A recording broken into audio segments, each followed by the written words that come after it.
Bob, you know, there's been many great performers that have played in Chicago, but none, in my opinion, have had the impact or left the impression of the great Walter Payton.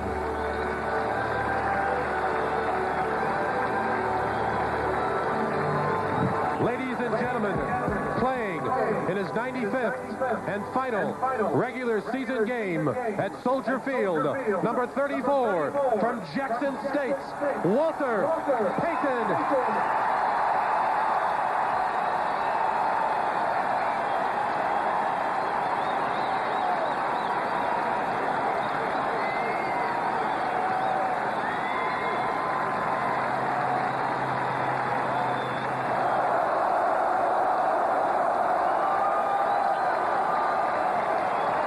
We are joined today by Walter's family and friends. We welcome his wife, Connie, and their children, Jarrett and Brittany, his mother, Mrs. Eileen Payton, his sister, Pam, his brother, Eddie, and his wife, Mr. Charles Boston of Columbia, Mississippi, his high school coach, Mr. Bob Hill of Jackson, Mississippi, his college coach, from Walter's original Bear backfield, number 35, Roland Harper, and also here is Walter's longtime friend and advisor, Bud Holmes of Hattiesburg, Mississippi, to present a portrait of Walter. What a sweet moment for sweetness. Dick Enberg and Merlin Olsen are at Soldier Field. They'll call the Seahawks-Bears game. We'll see you all at halftime with the highlights and the playoff possibilities. Congratulations, Walter. Thanks for being with us, everybody. Ladies and gentlemen, playing in his 95th and final regular season game at Soldier Field, number 34 from Jackson State, Walter Payton.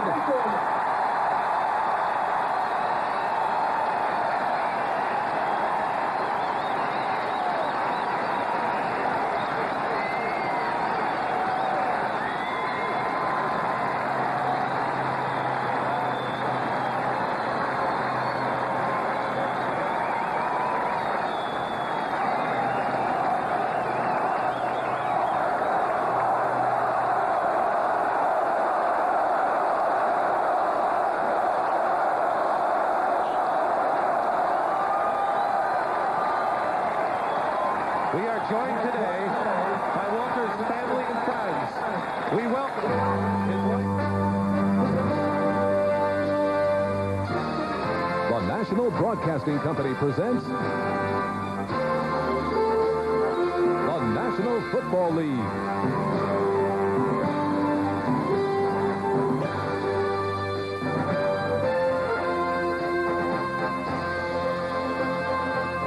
Today, from Soldier Field, it's the Seattle Seahawks versus the Chicago Bears. Brought to you by Budweiser. Beats with age for that clean, crisp taste. This Bud's for you. By the U.S. Armed Forces, it's a great place to start. And by Nikon, we take the world's greatest pictures.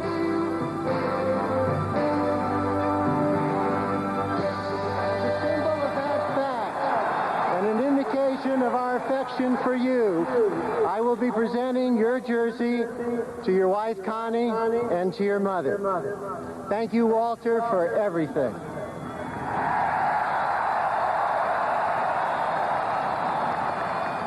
The supreme honor for a great athlete, his number retired by the Chicago Bears today, the greatest runner in the history of the game, many will say, Walter Payton, number 34, the Chicago Bears. A day of emotion at Soldier Field, Chicago. The official temperature, the weatherman announced 34 degrees along Lake Michigan. A crowd of 66,000 as the Chicago Bears and Walter Payton host the Seattle Seahawks, who are in the midst of a dogfight for a playoff spot in the American Football Conference. Hello, everyone. Dick Enberg with Merlin Olsen. A day of emotion. You felt it yourself, Merlin. Dick, I think the thing I miss most about playing this game is the incredible highs and lows of the game. And these two teams have run the gamut the past few weeks. an embarrassing loss for Chicago on Monday night against San Francisco. But a week earlier, one of their most exciting wins of the year in the final seconds against Minnesota. For Seattle, they've just come off a big victory over Denver, and yet just 3 weeks ago, embarrassed by the Raiders on Monday Night Football and played badly at Pittsburgh. So both of these teams have gone through the gamut of emotion in the past couple of weeks. Your number was retired. You were honored in your final game. You know the feelings coursing through Walter Payton now, the emotions. What impact will he have on the game today? You sensed how deeply he felt what was happening, and I look back at my 15 career. The one moment that jumps at me first is my last day at home in the Coliseum, feeling that crowd and feeling what it meant to them. You sense that the crowd is into this game, and you also feel the great love from Walter's teammates. But Walter has been ready to play every game of his career. I don't know if he's going to be able to get anything extra emotionally or not. Well, let's talk about the emotions of the visitors from Seattle, because they want to get in the playoffs. Many picked them to be the Super Bowl team this year, and they are in a very difficult battle to win that spot. Denver squeaking by yesterday at home against Kansas City apparently is the team to watch, although they haven't clinched it as yet. And it's Seattle, Cleveland, Pittsburgh, San Diego, all tied at 8 and 5, and 4 other teams still alive at 7 and 6. For Seattle, the message isn't emotional, it's mathematical. They have to win today, have to win next week. Just win the football game. They came here, they're very serious, got off to a horrible start. The water was out in the hotel this morning, no showers at all, so they might be a little angry coming into the game. And across the way, their head coach, Chuck Knox, who, along with everyone else here in Chicago, paying tribute to the great Walter Payton. Knox and his Seahawks, fresh from that win last weekend against the Denver Broncos, a very important victory, and they hope to build emotionally upon that. And Mike Ditka of the Chicago Bears, he's been an angry head coach all this week, as you can well imagine, after his worst ever loss as a head coach in San Francisco. Ditka locked out the press later in the week. You see Jim McMahon walking through your camera there. McMahon not in uniform today, will not play, and of course that's a blow to Chicago's hopes. Mike Tomczak, their starting quarterback, 4 interceptions in the first half last week.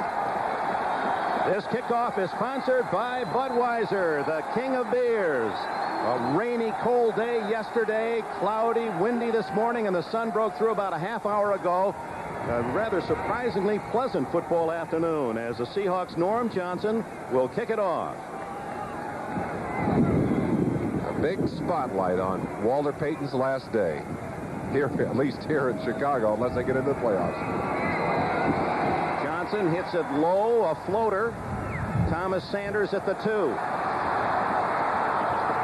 Hit at the 20 and down at the 21-yard line. 19 yards on the return, and here come the Chicago Bears. And, of course, with McMahon on the sidelines, Mike Tomczak, number 18 out of Ohio State, the quarterback, had a rough game Monday night. Walter Payton and Neil Anderson, his heir apparent. Willie Gault has had an outstanding year. Ron Morse, the rookie wide receiver, the tight end is Emery Moorhead. The offensive line is banged up. Paul Blair replaces their best lineman, Jim Covert. Mark Bortz, Jay Hilgenberg can barely raise his arms. Tom Thayer and Keith Van Horn. Anderson split way out to the left. Payton the solo behind Tomczak. And it figures he gets the call. Walter Payton on the very first play and picks up a couple. Payton averaging, well, 3.4. Easy to remember that with that number 34. That's a full yard under his career average of 4.4. Defensively, the Seahawks have Jacob Green, Joe Nash, and Jeff Bryant, the front 3. Bruce Schultz, Fred Young, a Pro Bowl season for him again. Brian Bosworth and Tony Woods for the injured Gaines. Taylor and Hunter soft at the corners, some think, and Easley and Robinson are the safety.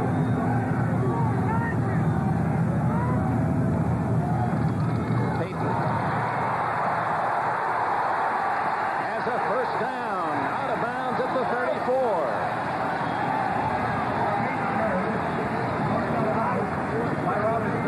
In some ways, Dick, this has been a disappointing season for Walter Payton. I think the strike really hurt him. Came in ready to play. That 4-week layoff hurt this man.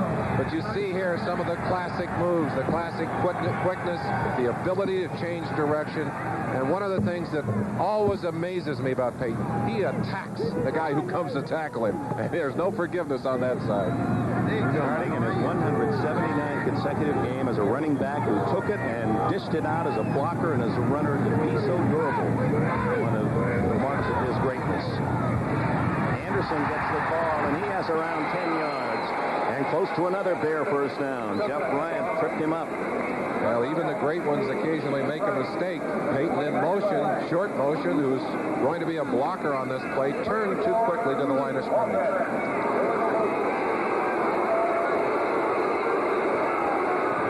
Stop and set himself, but it didn't work.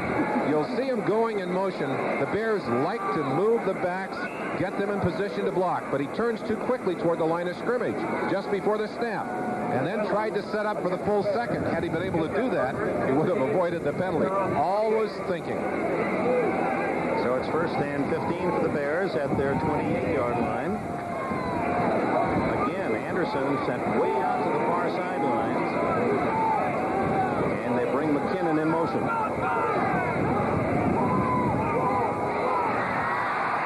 To the 35-yard line, where it'll be second down and 8. There's no secret to what the Bears want to do today. They want to run the football and establish the running game. Take as much pressure as possible off Mike Tomczak. Their thinking there is if they can get that running game going, and they're working against a team that has been vulnerable to the running game. Seattle has had trouble stopping the run, in particular against the Raiders, Pittsburgh. They did play better last week against a weak running attack from the Broncos, but that's where you're going to see the emphasis early here. Peyton, 3 plays, 3 carries, goes in motion this time. Not going to be guilty of a foul as he looks back at Tomczak. Could have been a broken play, and Kenny Easley comes up to nail Tomczak. Peyton looked like he was coming back to try and take a reverse of some kind. But I think it was indeed a broken play, and a loss on the play will bring up a 3rd and long. You'll see Peyton looking back over his inside shoulder. No way to turn the wrong way here. But now watch Peyton. I think maybe he's the guy that, well, let's see. Here he goes. Oh, he's just following Kenny Easley. He was trying to get a block. Easley, from his safety position, shooting up to make the tackle. 3rd and 11. Tomczak from the shotgun. His first pass, good protection. Out of bounds. That was not close to anyone. Tomczak, who had a troubled week after a dismal first half in San Francisco, his first pass awry. And the punting team comes on, and that means a new face for the Chicago Bears. Number 17, Tommy Barnhart from North Carolina. He was on the New Orleans Saints replacement team, not Atlanta. And Bobby Joe Edmonds. His daddy played for the Indiana Pacers a couple of years. A fine kick returner. We have 2 outstanding punt return men, McKinnon and Edmonds, in this game. Barnhart, low liner. Edmonds at the 28. Skips to the 40 and down at the 43. Good field position for the Seattle Seahawks. No flags on the play. Timeout. 3 minutes gone on Walter Payton Day in Chicago. Well, we have the NFL's all-time rushing leader in Walter Payton, so many NFL records, running the football, and we have the man who apparently will finish his career maybe after the end of next season. Number 80, Steve Largent, who well could have all of those same numbers as the best pass receiver ever in terms of yards, catches, and even touchdowns. I think the thing that they both have as a constant is consistency. Amazing consistency. And their work ethics, incredible. They really devote full time to their job, and it is reflected in their performance. Largent in motion, Dave Craig with Warner and Williams behind him, and Craig comes out throwing. It's Williams in the flat, and John L. Williams skids into Bear territory at the 49 with a gain of 8. Vesty Jackson on the coverage, number 24. Here are the Seahawks offensively. Craig with Warner and Williams. Butler has taken over for Darrell Turner at one of the wide receiver positions. Largent, the tight end, is Mike Tice. Big offensive line of Mattis, Bailey, Fiesel for the injured Blair Bush. Bush out with a broken hand, Millard, and Wilson. Unlike Chicago, Seattle is starting with the thought of throwing the football. This is the number 1 run defense in all of football they're facing today. Second and about a yard and a half.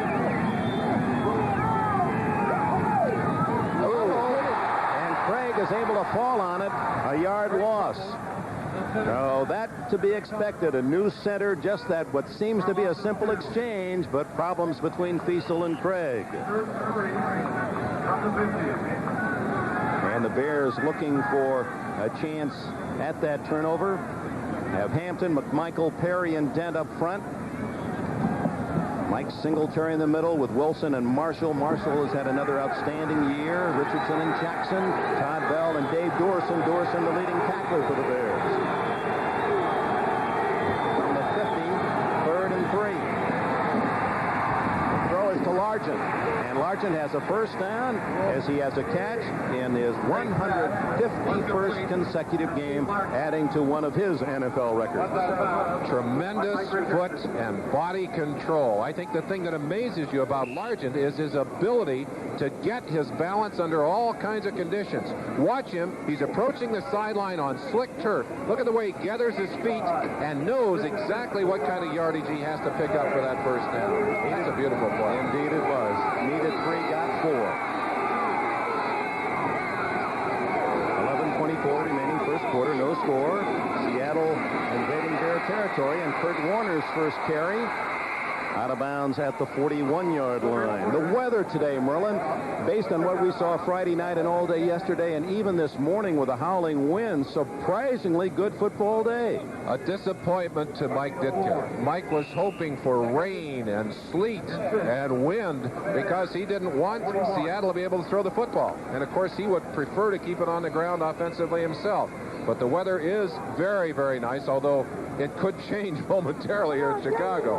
We saw the flags at half-mast, still in honor of deceased Mayor Harold Washington.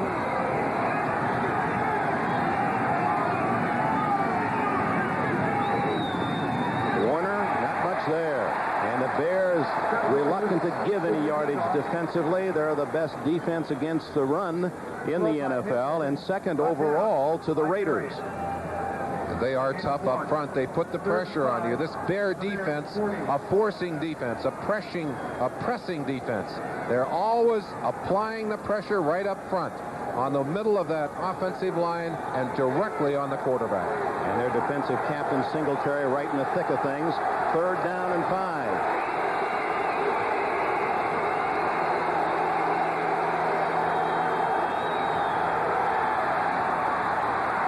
Craig, incomplete.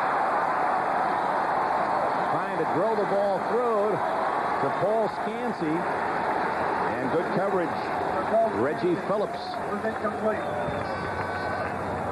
A good part of this Bear defensive philosophy is what we call clamp coverage. They just come up and clamp on those receivers, and they believe they're going to get a rush on that quarterback, and he's not going to be able to beat him downfield. Rodriguez the punt. There's Dennis McKinnon. He's returned 2 for touchdowns this year, 194 and 165 yards. Into the wind.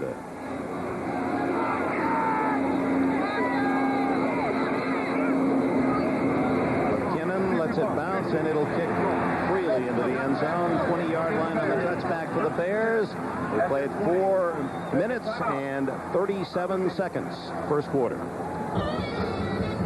Boy, that's a pleasant sight, those blue skies over Chicago. Well, I tell you, yesterday, walking in that rain with that wet rain falling and the wind blowing, looking forward to that kind of day today, that's absolute misery for an athlete. That's worse than snow.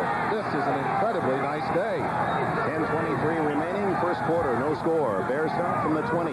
Second possession, and it's Peyton again, his 4th carry. He's got 5. He's got 8. 26 yards to Walter Payton, number 34, retired. It was a surprise prior to the start of this game. Ed McCaskey, the president, announcing that no one will wear number 34 in a Bear uniform after Payton. 57, Tom Thayer, the guard, out in front of Payton with an excellent block to spring Payton. Look at that typical kind of gliding stride characteristic of Payton. In the middle, Jay Hilgenberg, the center, 62, Mark Bortz, working on the nose tackle, Joe Nash, to lock things up inside. Second and short, Tom Zach pitches to Payton, and Walter has just enough for the first down. I think he's going to be a little short, Dick, depending on the mark. 30. They're going to give it to him. Brian Bosworth and Jacob Green collaborated on the stop. What was it that Tom Catlin, the defensive coach of the Seahawks, said yesterday about Peyton? There are no pardon me's. No pardon me's ever. And he paid a particular compliment to Peyton. He said, there's Catlin right there in the center of your screen, the defensive coordinator of the Seahawks. He said, I don't think we'll ever see another player come with that kind of energy, not only as a runner, but a blocker. No pardon me's at all. First down, Peyton. Keeping him busy on his day. Cut down. There's the difference between Walter Payton of 1987 and the Payton of even 5 years ago. Just that half step. Payton 5 years ago had been upfield for 15 more. Bosworth got to him for the tackle. There's the Boz on the far sideline. I think two of the most colorful of NFL players in terms of character, Bosworth and McMahon on the field. McMahon not in uniform today, but here as well. Colorful, is that the right word? Well, that's euphemistic, perhaps. Peyton, another blown play. I think Peyton was supposed to keep it, but Tomczak gets the first down. Out to the 43-yard line. Bruce Schultz, the closest Seahawk. Peyton looked surprised that he didn't get the ball. Well, I got to tell you that last Monday night against San Francisco, that play would have been about a 10-yard loss. Everything that could go wrong for the Bears did go wrong. Here, a blown play becomes a first down as Tomczak ends up running a naked reverse unintentionally. Gain of 8 yards. Bears approaching midfield on their second possession. 8:48 remaining in the opening quarter.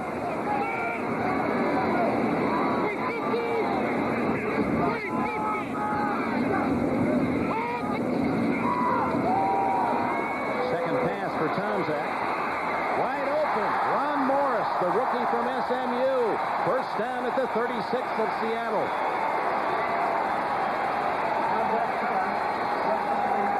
Well, this is exactly the way Ed Hughes, the offensive coordinator of the Chicago Bears, I think had anticipated this early quarter, running the football, getting some success, and then coming back to throw the football when you've taken some pressure off your quarterback. That's a rookie who started all year for the Bears, and they are excited about his future. Ron Morris. Good throw by Tomczak, but he was given considerable protection. Plenty of time to search out Morris.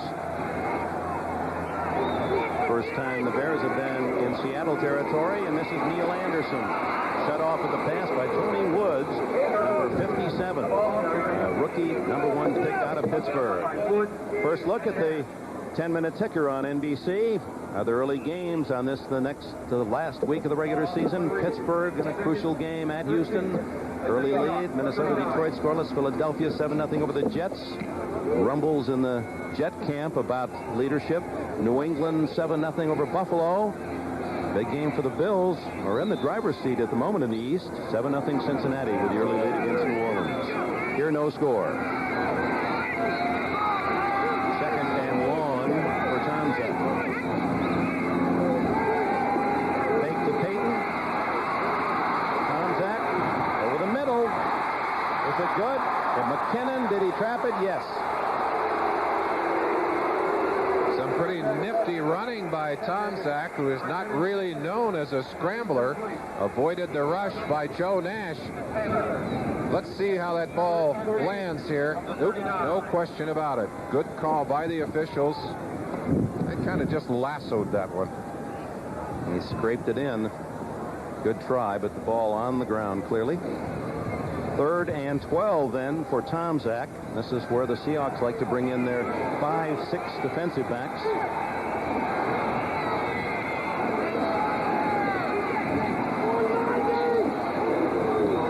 Out of the gun.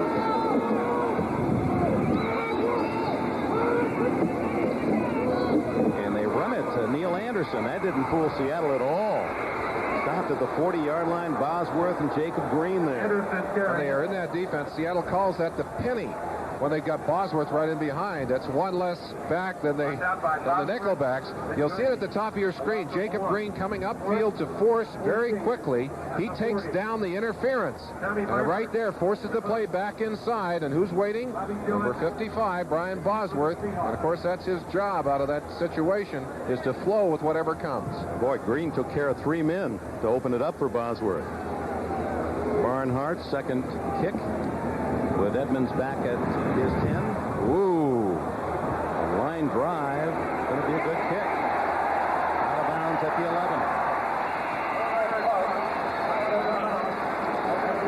11. And with it, a timeout. 6 minutes and 18 seconds left. Still no score in Chicago. First quarter. Our crack NBC Sports research team has found out that Mike Ditka's gone back to Red Man gum. That was what got him through the Super Bowl year. He's changed gum. After the incident in San Francisco. Goodness, is that ludicrous. The Seahawks. Craig to the 14. Hard-earned 3 yards. Dent from behind with a tackle. Dick, the joke here in Chicago was that they were surprised here that gum wasn't intercepted the way things were going out there in San Francisco. That's, of course, a page that Ditka has not bothered to talk about. Well, he didn't talk to the press after the Monday night game. It wasn't just the gum incident. It was a bad loss, and he just figured, hey, he talks to him every day. He just figured he needed to rest. What are you going to say after you've been knocked off 41-0? 2nd and 7 for the Seahawks. Wide open Largent. Almost intercepted by Jackson on the carom. Pass was a little too tall, and Largent almost deflected it right into the arms of Jackson. Almost a critical mistake by Largent as he taps this ball into the air. You can't get your hands on it. You don't want to hang it up there for one of the defenders. You'll see Largent getting his hands in there the last second to keep Jackson from blocking up an interception. The crowd really into this game. I think that ceremony for Peyton has them all pumped up still, Dick.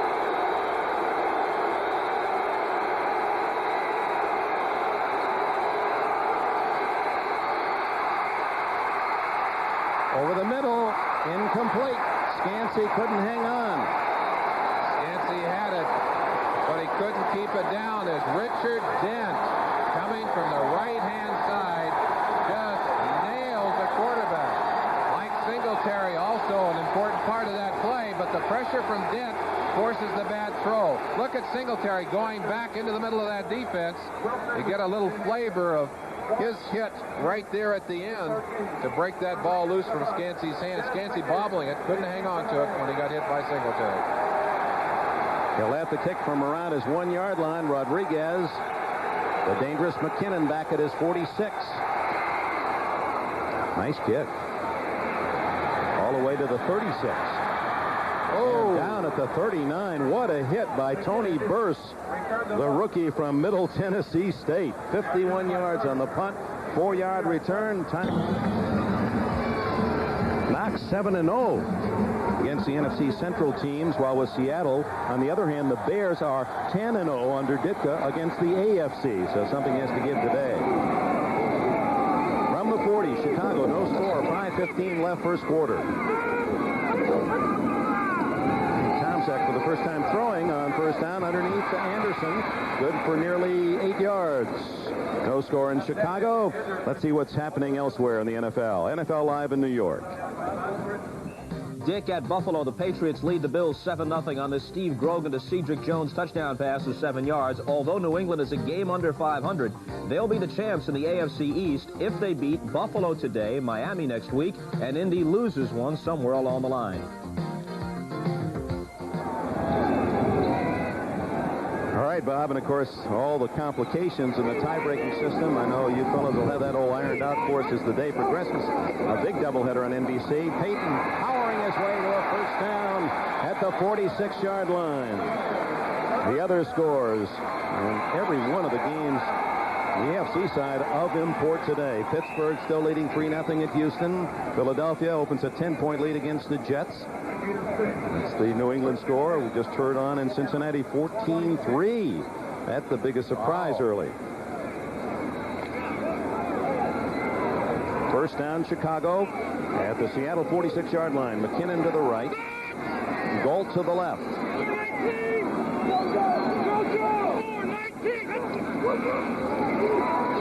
Tomczak over the middle, incomplete. Thrown behind Dennis McKinnon. Well, Payton is the complete player, as you'll see here, Merlin. He certainly is.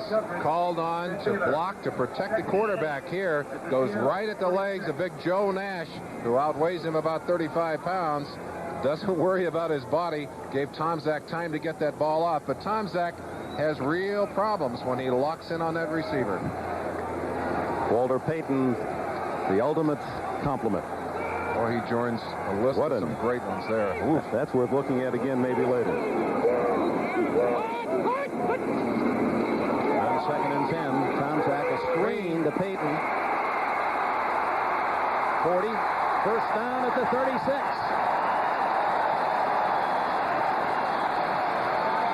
Eugene Robinson finally got him out of bounds. Mike Ditka said yesterday when we talked to him, this is going to be Walter's day. And so far, Walter is responding beautifully. Watch the moves he makes. Going to get a defender jumping over the top. And Walter's just going to do a little toreador there. That's pretty. Yeah, you lose the fact that he's been a great receiver as well. He has 488 career catches. Sweetness, indeed. One of those selected for the reading cover. Whoops. Payton seemed to be off balance as he took that hand off. It's to the 35-yard line.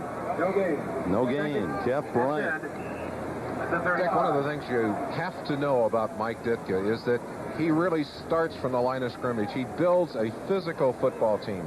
Now, if you're going to play in cold weather, you have to do that. You've got to run the football, and you've got to play defense, because a lot of days you simply can't throw it. That's where Ditka started his football. That's actually where Knox begins his game as well. Very similar in that way between the two coaches. And their football lives trace way back to Ditka's high school days. Payton for 2. Jeff Bryant at the bottom of that stack again. Bryant, who's returned to health after suffering ankle problems all through 1986, and having a fine year. Get a chance to look inside. They've moved Nash outside and Bryant in on the center. And Bryant actually coming from the nose tackle position on that play. I think they want Bryant on Hilgenberg because of Hilgenberg's physical problems. Bryant is the bull of this defensive line for Seattle. Yeah, they say he'd fight a circular saw and get the first bite. Jacob Green all the way on the right this time. 3rd and 8. McKinnon, a first down at the 25, and Tomczak able to throw a strike just as he was drilled by Fred Young. Almost whiplash for Tomczak. You saw him get up and shake his neck. You'll see why here. Number 50, the bottom of your screen, right around the block there, and levels Tomczak just as that ball is thrown. Young's had a great year, 90 tackles. He leads the team, 9 sacks, leads the team, 5 forced fumbles. And he was very close to another big play there.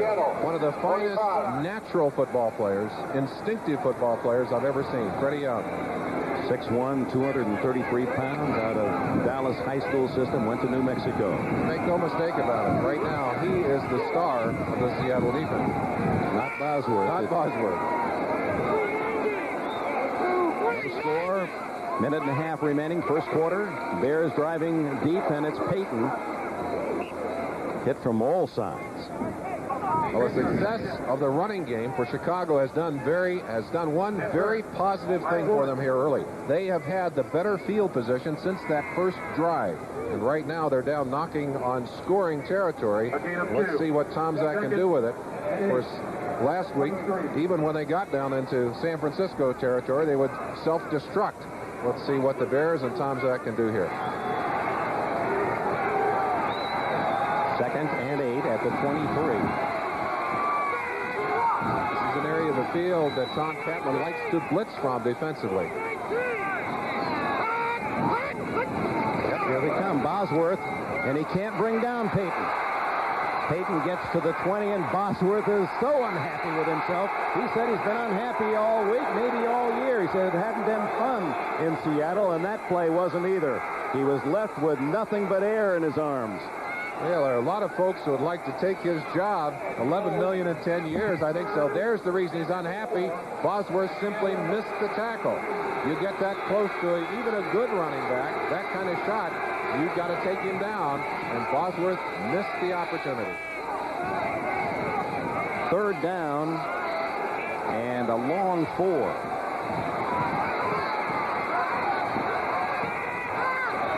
Get this play off before the end of the quarter. 3 seconds to him. Final play of the first quarter. Tomczak and treble. Gets away from Green and delivers the pass to the tight end Moorhead. And a flag is down. And looks like we may have an ineligible man downfield, possibly. As number 78, a tackle was, that's right, that's the call. Van Horn was 5 yards downfield on the play. That will nullify the first down pass. 57. Illegally downfield. 10 yards. Still third down. Thayer and Van Horn almost in a screen to the right side, although the pass went to the left. The end of the first period at Soldier Field in Chicago. The Bears and the Seahawks are scoreless, and the Bears apparently will be going for a field goal to open the second. Well, sweetness day for Walter Payton, and the weather is all of that. It certainly is. Yesterday, with all that snow on the ground, I was reminded that a couple of weeks ago you were off skiing, and I had someone ask me where you were. I said, I don't know whether he's at Aspen or Vail, but I can tell you how to find him. I said, go to look on the Bunny Hill for a guy in a three-piece suit. Give me a break. Now, my spies tell me you've actually become a pretty good skier. Oh, yeah, listen, I stay up to 30 seconds at a time. Now, is there anyone aside to pick you up when you go down? I don't want to talk about skiing. I want to talk about the fact that here's a Payton, a retired number. You had your number retired by the Rams, not on your final home regular season game, but later. If you had your that kind of stretches out the drama. A very special time in a sense that you know that number is never going to be worn by anyone else. Speaking of numbers, there are some impressive numbers. As the Bears have dominated ball control, as you saw, over 12 minutes of the first 15, and they have it 3rd and 14 after the penalty at the Seattle 30 as we open the second quarter. With protection again underneath to Anderson. Hit from behind and dropped shy of the first down at the 21. And so the field goal unit comes on with Kevin Butler, who has not missed inside the 40 all year. 14 out of 14. Also had a 14 field goal streak going until last week in San Francisco, but this is a chip shot. Of course, that's what we said about Nick Lowry's field goal that would have given his team a tie in the final seconds against Denver yesterday. A field goal, by the way, that all of these Seahawks were watching with great anguish. 39 yards away is Butler.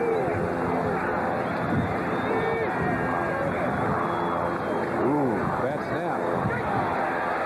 The kick is good. Tomczak did a great job of getting that one down, but we've got a flag down.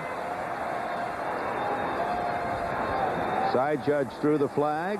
4th down. That would not give them a first if it's offside. And they're calling it against the Chicago Bears. Of course, they will take that. They're calling it tripping penalty. Probably against one of the outside. Unsportsmanlike conduct. Ooh. Kicking. Number 15 yards. 15 yards. 4th down. Ooh, that's a 3-point foul. That is a real blow to you. That may take you all the way out of field goal range. Al Harris, he's on the outside, and you're not allowed to trip or kick. And they're flagging him for that. So the 39-yard field goal by Butler is through, but Harris guilty of this foul. See if we can see number 90. Looking on this side, and gets by him. Watch the legs go out right there. You see the legs shooting out. 51, Sam Merriman, the man he actually hit to the ground there. Well, Butler will try a 53-yard attempt. His longest ever 52, and he matched that this year. That was the kick that beat Green Bay, remember. Tomczak hold. Pretty short. So the penalty by Harris negates the 3 points on Butler's 39-yard field goal, and Seattle takes over with 14 minutes left in the first half. Lower side of your screen here, we'll watch again as number 90, Al Harris, will trip Sam Merriman, 51. Merriman going around him, and the legs go out. The penalty costs him 3. Timeout in Chicago, no score. Yeah, just as Mississippi and Jackson State claims Walter Payton, so it is Oklahoma City and Tulsa for Steve Largent is going after his own set of records, and ever so close to 3 big ones. Kurt Warner on first down, able to get close to the 39-yard line, and here are those marks that Largent has taken aim at first. The receptions, he's now only 6 behind Charlie Joyner's record of 750. Only 231 yards after Joyner's receiving yards. And you can see only 85 from the 12,000 mark to become the second to do that. And the great Don Hudson had 99 touchdown receptions, and Largent only 5 behind that Hall of Famer.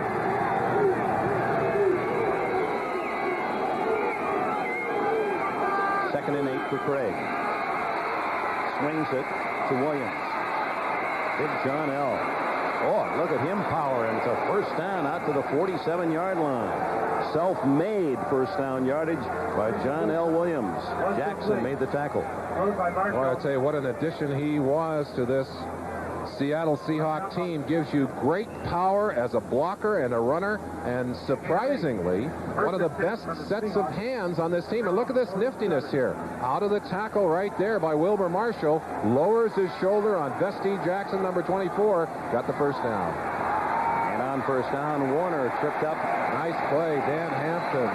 Inside out. Hampton coming off his 8th, or make that his 7th knee operation. We don't want to give him one more than his needs. His knees have kind of blown out on him, but what a great player he is.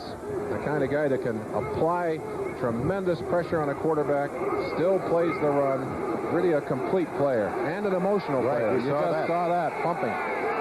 Second and 9.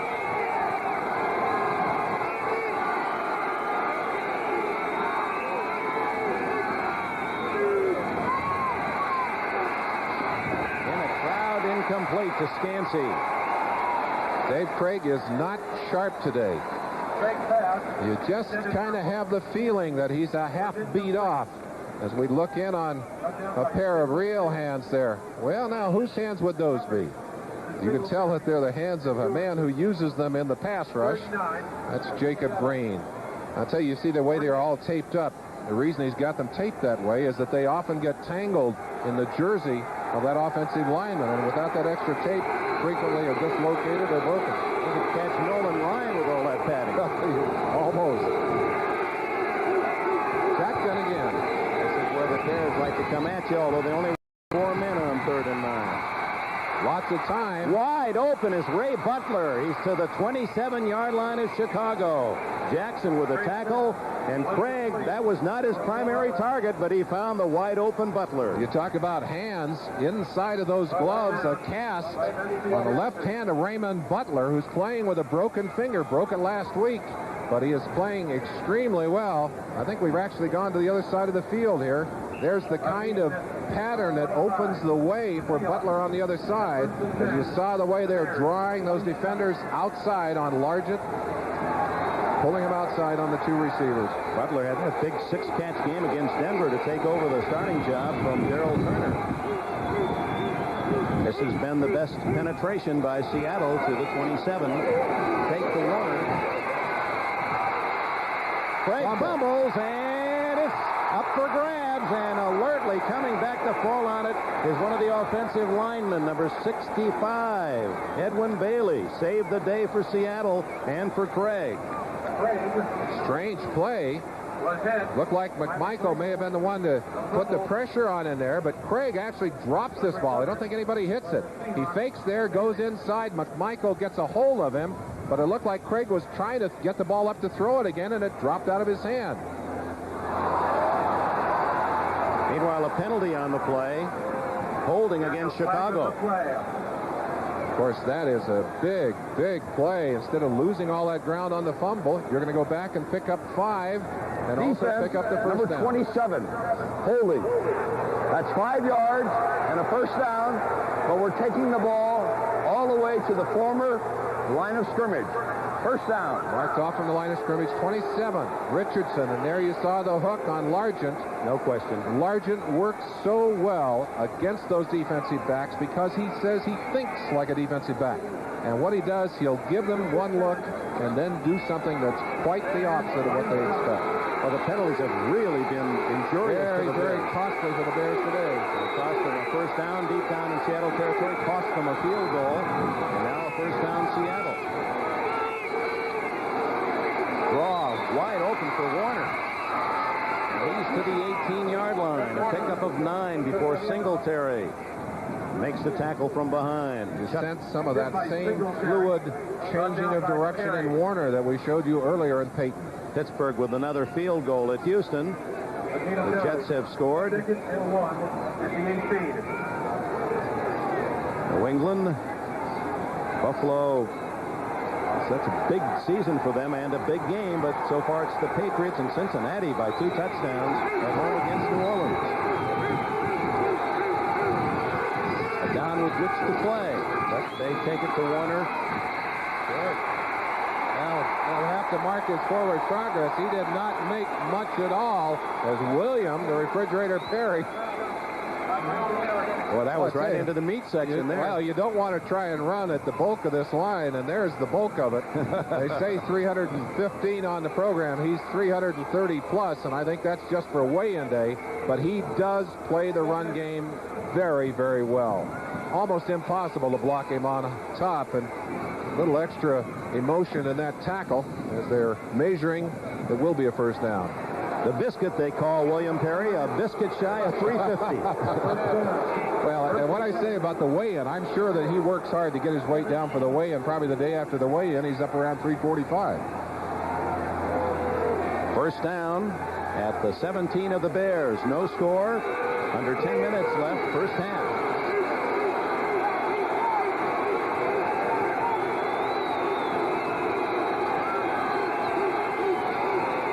Seattle's success against Denver, throwing on first down. Audible call by Craig. And Craig is going to throw on first down. Dumps it off to Williams.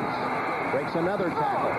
So Williams makes 3 yards after shedding the tackle try of Singletary. I'll tell you, don't get many players who can bump heads and shoulders with Mike Singletary and stay on their feet and go upfield. A tribute to the kind of strength and balance that John L. Williams has. Singletary really popped him, and he just kept right on moving upfield. Williams, not only the fine blocker, as Merlin pointed out, but the leading receiver, and he's second behind Largent on the season statistics in catching the ball. He really has come on the last 4 weeks. Draw, Williams, nothing there. And Dave Dorison came up from the safety spot to throw a mean hit on Williams. Dorison from Notre Dame, a 210-pounder. He leads the Bears in tackles this year from that safety spot. Well, he actually plays in a linebacking position a good deal of the time. Look how close to the line he is, number 22. Really in the place of a linebacker. And because he's the 7th, 8th man up there, the extra man there, you don't have anyone to block him. That's the reason he's leading in tackle. 3rd and 5. Craig in the shotgun. Going deep. Touchdown to Darrell Turner. A flag is down, and we'll see whether Turner pushed off or whether Maurice Douglas was guilty of the foul. It looked to me like Turner actually may have used his arms to get a little extra room. We'll have to wait and see. But Turner did a good job of not showing that that ball was coming. Look at the end of the play, and let's see how he actually couldn't see anything there. Did a good job of getting up to pull that ball down without tipping the receiver. Interference Against Douglas. Decline. Touchdown. So Darrell Turner, who has an incredible percentage of touchdown catches, is going into this game 100 career catches, 35 for touchdowns. That's his first catch today, and he gets the score with it. He really has been quiet of late, though, Dick. Has not done a great deal over the past 4 or 5 weeks. They're happy to see him back in production. Well, Seattle has scored first as Johnson Whittles that one through there. That ball was doing tricks going into the wind the way Johnson kicked it. And here's Turner. Number 81, working one-on-one right there. Little break to the outside. Now watch the way he'll keep those hands down. And there was the push I talked about. Today's game is brought to you by Mazda, bringing performance and value together. That's the Mazda way. By the power tool people at Black & Decker. And by Alka-Seltzer. For stomach upset with a headache, send the bubbles of Alka-Seltzer to the rescue.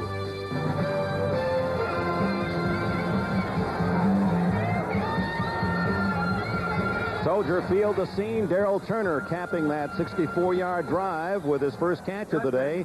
And 6 points with it from Dave Craig as Norm Johnson kicks it off. Into the wind, he drives it.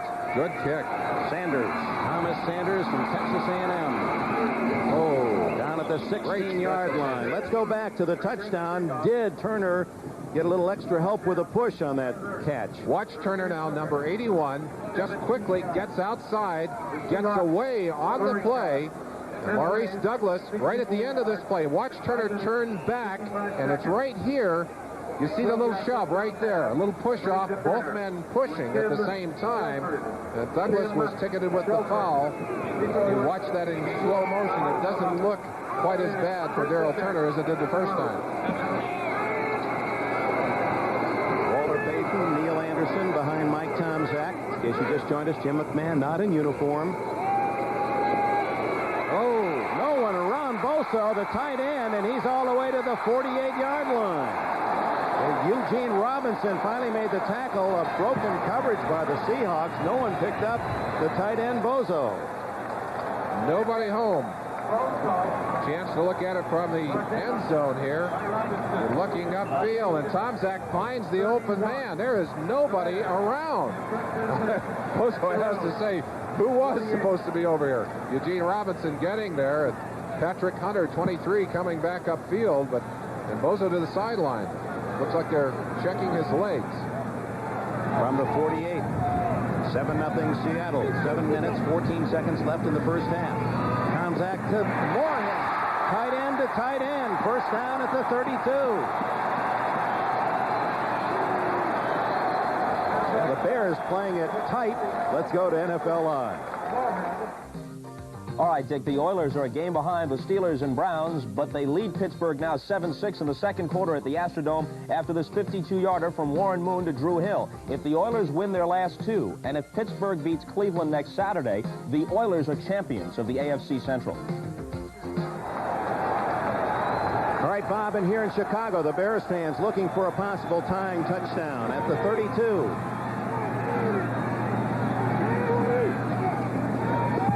Passes in a row. And two. Yeah. Almost.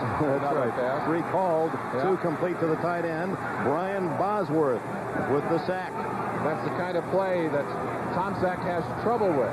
He's pretty darn good on the short passes where he can just pop back into a 3-step or a 5-step and launch that football. But when he gets back into a pattern where he locks on a receiver, and that's the situation here. He had locked on a receiver, and of course the defender's then able to react to that.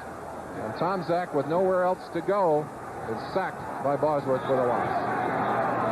Bosworth, who won the Dick Butkus Award as the top linebacker in the country twice while at Oklahoma. And of course, Butkus in the radio booth now for the Chicago Bears. Second and long. Payton gets a good block. 35. Down at the 30. That'll be short of the first down by 7 yards. Reminder that we'll be selecting the Budweiser Most Valuable Player in today's game. That, of course, at the conclusion. As you just heard, the Oilers have taken the lead on the Warren Moon bomb. Still no score in Detroit. Tied in Jersey as the Jets have come back from a 10-0 deficit. New England still up 7-0 in Cincinnati by 14 against playoff-bound New Orleans. Speaking of scores, these Bears looking for their first score in 6 quarters. They're a little hungry at the moment. Right, that 41-0 hangover from San Francisco. Down the middle. And knocked down nicely by Dave Hollis, David Hollis from University of Nevada, Las Vegas. That appeared to be open, and Hollis with a quick move able to bat it away. Dennis Gentry looking for a flag, but the timing was excellent by the defensive back. And another opportunity missed. In a game like this, you're really looking at opportunities and the advantage you get by capitalizing. Seattle, with one chance to score, got to 7. This is the second opportunity for the Bears. They blew the first one with a penalty. A 48-yard attempt by Butler.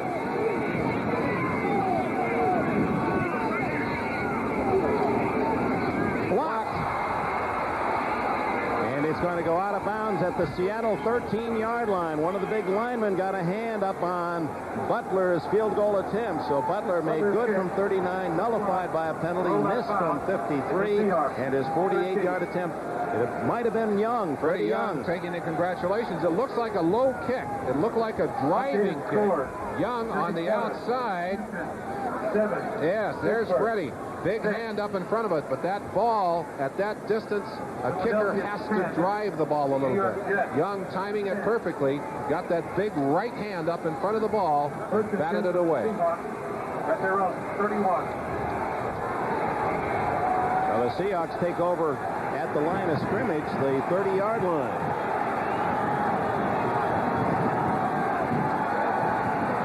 Back again, throwing on first down, wide open underneath is Butler. Gets a block from Williams and dashes for safety at the 38. You might wonder, Dick, why so many passes from Seattle and from Craig, and the answer very simple. The Bears stack the deck defensively against the run. They really bring 8 people up inside, and they say, in effect, you are not going to be able to run the football against us. If you're going to succeed, you better throw the football. Of course, Seattle has said, okay, we'll throw the football. And, of course, you have to mix some runs in there, but basically that's the challenge the Bear defense gives you. Well, Warner has been surprisingly quiet as a rusher, only 6 carries for him. 7. And he's knocked down by Dorson, short of the first down by 2 or 3 yards. Right down inside in the trenches, Greg Fiesel, who's getting his chance to start because of Bush's broken hand. 54 going down on the legs of William Perry, actually getting a little trip at the end of that play. But Dorson, 22, as he so often is, that extra man up there with no one to block him, and he is in on the tackle. Grant Fiesel from Abilene Christian, replacing the injured Blair Bush at center. He has to call those audibles, right, Mullen? Boy, that's a tough job against this defense, too. Little swing to Williams. First down. Boy, what an effort by Williams as he plows for the first down. He was hit at the 38, makes it to the 42, and a 5-yard gain before Sean Gale can secure him. Watch him take this little swing. Maurice Douglas, number 37, has a shot at him, but this is not a guy who goes down with any kind of tackle other than a pretty strong gang tackle, or at least a real hit. Douglas just kind of opened the door on him. He went right on by. Now Seattle, after watching the Bears own the football almost the entire first quarter, dominating possession here in the second, leading 7-0 with 4 minutes left before halftime. Quick out, complete to Butler at the 45. Short yardage, only 3. And that's the way you counter this pressure defense, is the quick passes, the timing patterns. Of course, on a day when the wind is blowing and it's raining and snowing, you don't throw those kind of patterns. And that's why Ditka was hoping for an ugly day today. This was a total surprise to everyone in Chicago after the week of weather that they experienced. Heavy snows early in the week, cold, dank rain yesterday and Friday, and it blossoms of beauty on this Sunday. Temperature has to be close to 40. Craig buried at the 36-yard line as finally Otis Wilson shoulders through the blockers. Chuck Knox looked to be saying, get rid of the ball. No question about it. Quarterback cannot afford to hang on to the football that long against this Bear team because they've always got somebody popping loose. Craig should have just unloaded it, either out of bounds or into the open area. But watch him. He's looking to his right, can't find anyone. Comes back to the center, can't find anyone. Right there, get rid of it. Uh-oh. Wilson playing with a very sore shoulder. You see him, it's that left shoulder he has a hard time getting up. We saw 60 sacks for the Bears, leaders in the NFL. That's 12 shy of their NFL record. Down deep, incomplete. Ooh, that ball really dying in the wind as Turner was streaking deep and was in the open, but Craig, no way he was going to throw the ball that far. Largent lost his feet. Largent was coming across, and that's the kind of pattern you want to throw against these Bears. It's patterns when you break people loose laterally across the field, but Largent, making the move, went right to the ground, and the ball, anticipating that he would be there, no way. Craig is 9 for 14. McKinnon looking into the sun at the 25. Ooh, almost a block there, and not a good kick. Bad bounce.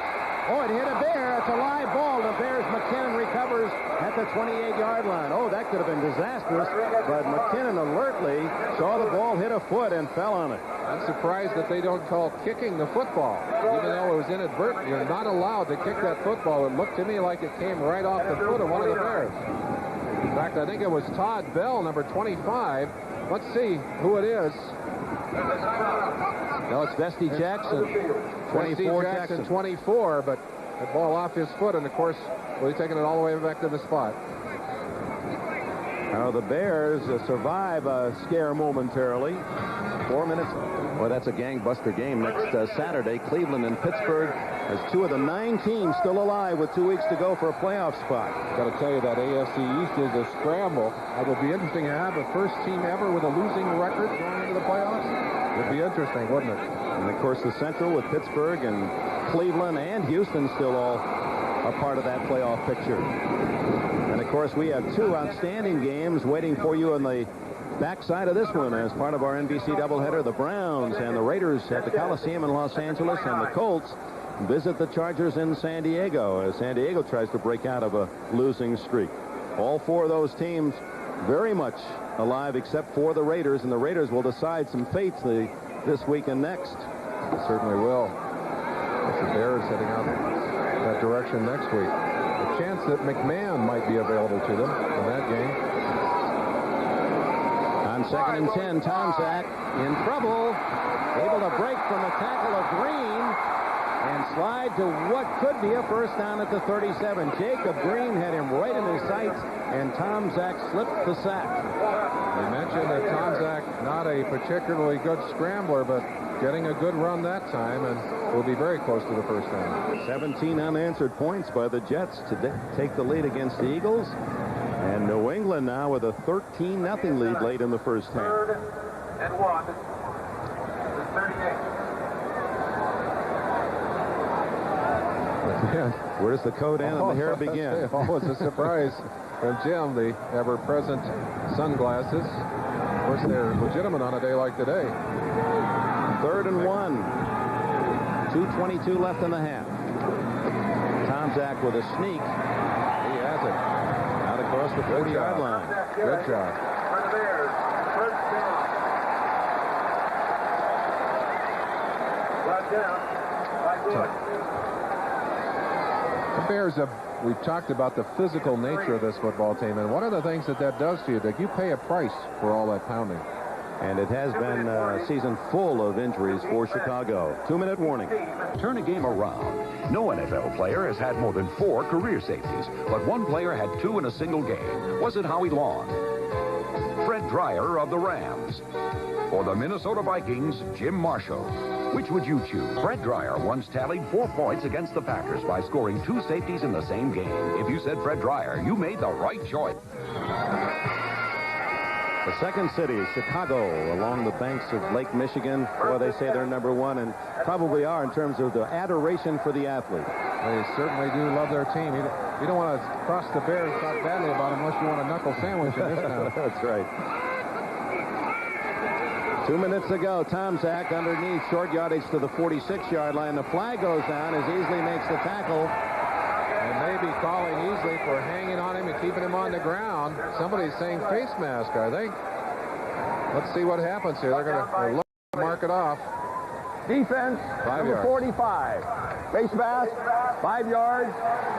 Dick, we makes talked the first about down. the Bears being a physical defense, an attack defense. The Seattle defense is basically a finesse defense. There is Easley coming up. Apparently the hand went to the mask inside. But what they will do, particular against Galt here today and against a young quarterback, is that they will try and mix their coverages and confuse him. And Galt, during a lot of this day, even though they're zone defense, Galt has been covered man-to-man by one defender. Now, something went wrong defensively, and the Seahawks quickly called timeout as they saw a formation didn't have the right players on the field. We'll return with Chicago in possession at the Seattle 49. Bears with plenty of chance to tie before the intermission, trailing Seattle 7-0. Chuck Knox, Tom Kaplan, they were all coaching brothers of your former line coach with the Rams, Ray Malavasi. We'd certainly like to pass along condolences to the family and friends of Ray Malavasi, who passed away this week, former head coach of the Rams, defensive coordinator for Knox for 5 years in L.A. Took the Rams to the Super Bowl in 1979. Well, he really wore that title, coach well. Incomplete to Anderson, and there was plenty of traffic as Paul Moyer, 21, was around the ball for Seattle. Moyer almost like a linebacker in that set, although he is basically a defensive back. Next Saturday on NBC, Cleveland and Pittsburgh. Apparently, the winner to represent the AFC Central in the playoffs. And they're saying in both those cities, well, it all comes down to this. Longtime rivals, that's the way it should be. Tom Zach, plenty of time, lofts it for Willie Galt, and Galt is out of bounds with a first down at the 34. First catch for Galt. Patrick Hunter on the coverage. 1:43 left in the half, so the Bears have not consumed much time on this drive. They have not. They've gotten themselves into position. They have malfunctioned on 2 scoring opportunities. The penalty cost them a 3-point field goal, and a second field goal attempt was blocked at the time of possession. The Bears owning a big chunk of this first half, but with no points to show for it. Blitz. Anderson to the 25-yard line. Good call offensively. They caught the Seahawks in a blitz anticipating pass, hit him with a little draw play right up the middle, and Anderson picks up the first down and some critical yardage. Although it looks like they've marked it just about a yard short of the first down there. Tom Zach has called time for the Bears with 1:38 left at halftime. Frank DeFord. His topic today, sports toys for Christmas. And we're not that covers a lot. Yeah, we're not far away from a Christmas holiday. Knowing DeFord and his sense of humor, I wonder if that's a serious analysis of what toys you might buy for a sports-minded youngster, or whether or not he has something else in mind. We'll see. All the scores on what is a day next to last of the regular season, where so many teams and so many fans just hanging, wondering whether or not their club can at least edge into a proper position for a playoff spot. Oh, it's just been like trying to nail Jell-O on the wall. You just can't figure who it's going to be.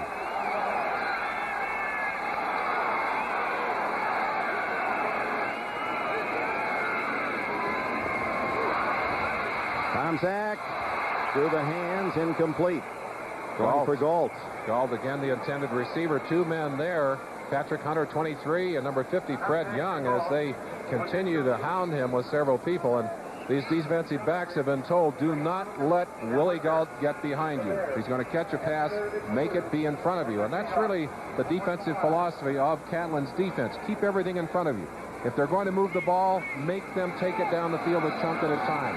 Make them earn that touchdown. Try and force them to self-destruct. The Bears have done that so far in this half. 3rd and a yard. And Tom Zach again will sneak it forward easily for the first down. This game, as you saw, New Orleans falling behind 24-3 for Chicago Bear fans who are hoping for the home field advantage in the playoffs. That is a game of some significance. Of course, it's San Francisco that needs to lose now for the Bears to have the ultimate home field. Shotgun, Tom Zach back. Wide open underneath is Dennis Gentry, and he's all the way to the 4-yard line.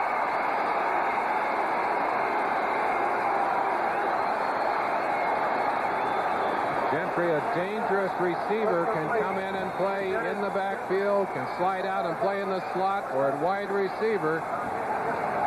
Crossing patterns, very effective against the zone defense. He'll come all the way from the far side of your screen underneath. A little screen there for him as he finds himself in an open area all alone and takes full advantage of it.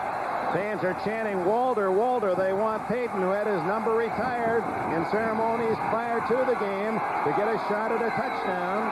He holds the all-time NFL record for rushing touchdown, broke Jim Brown's mark earlier this year. He gets the call, spinning, but drawing just more waves of white. You got to believe that the emotion of this day will also pump up that Seattle defense. They were there in force, about a half a dozen of them. Bears, as we mentioned, looking for their first score of any kind in 6 quarters. And Ditka, who was so emotional in that loss last Monday night, has been very quiet on the sideline here today.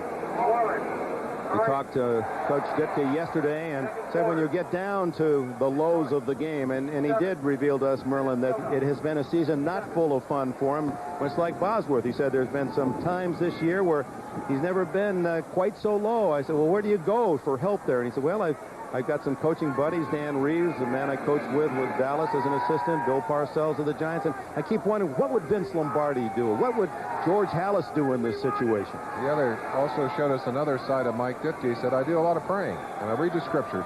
And he said, sometimes I find the answers there. There are a few folks out there saying, oh, come on. But Ditka's an interesting man with a lot of facets and a lot of depth to him. What you see on the screen is very honest. He is an emotional man. He was an emotional player. He is that kind of coach, but there's nothing dishonest at all about it. And there's no question about his love and his loyalty to this game. Second and goal. That shows in the way Payton is being treated here today. Fake to Payton. Tomczak looking to Moorhead for the touchdown.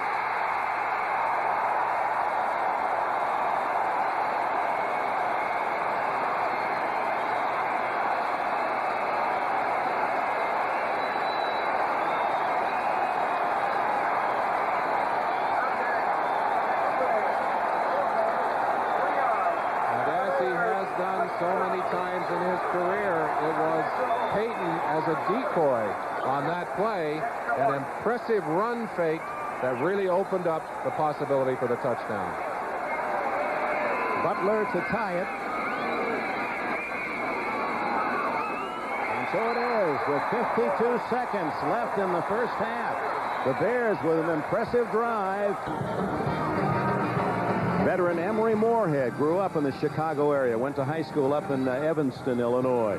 Has his first touchdown for the Bears this year, capping a 71-yard drive in 12 plays. And the game is tied at 7 with 52 seconds left in the half. Bobby Joe Edmonds and David Hollis are deep for Seattle as Butler skids one into the wedge, picked up by one of the linebackers. And slugging forward is Bruce Schultz to the 33-yard line. I mentioned the fake. Watch number 34 as he fakes over the ball here. Comes inside. That draws the attention of the linebackers, the defensive backs, and allows Emory Moorhead to slip unnoticed to the outside. Well, there have been some Bear receivers wide open in this first half. Not just open, but no one within 5 yards of them or more. That will Seattle with 46 seconds left and 2 of their timeouts remaining. Try to go for something. Apparently, as Craig starts in the shotgun with 3 wide receivers right and now Scansey in motion. Williams. Ooh, big block by Ron Mattis. And Williams to the 39. Mattis just leveled Reggie Phillips. That's what you call a pancake block. Phillips coming in from a defensive backfield position, and Mattis drove him about 5 yards. Watch Mattis coming from the left side of your screen, number 70. He'll pick up number 48, Reggie Phillips, right there. Now watch him. He'll drive him, and then whoop. You didn't see the end of that. That's unfair. Mattis is 306 pounds. That's a pancake job. And Phillips was 170. Timeout for Seattle with 39 seconds.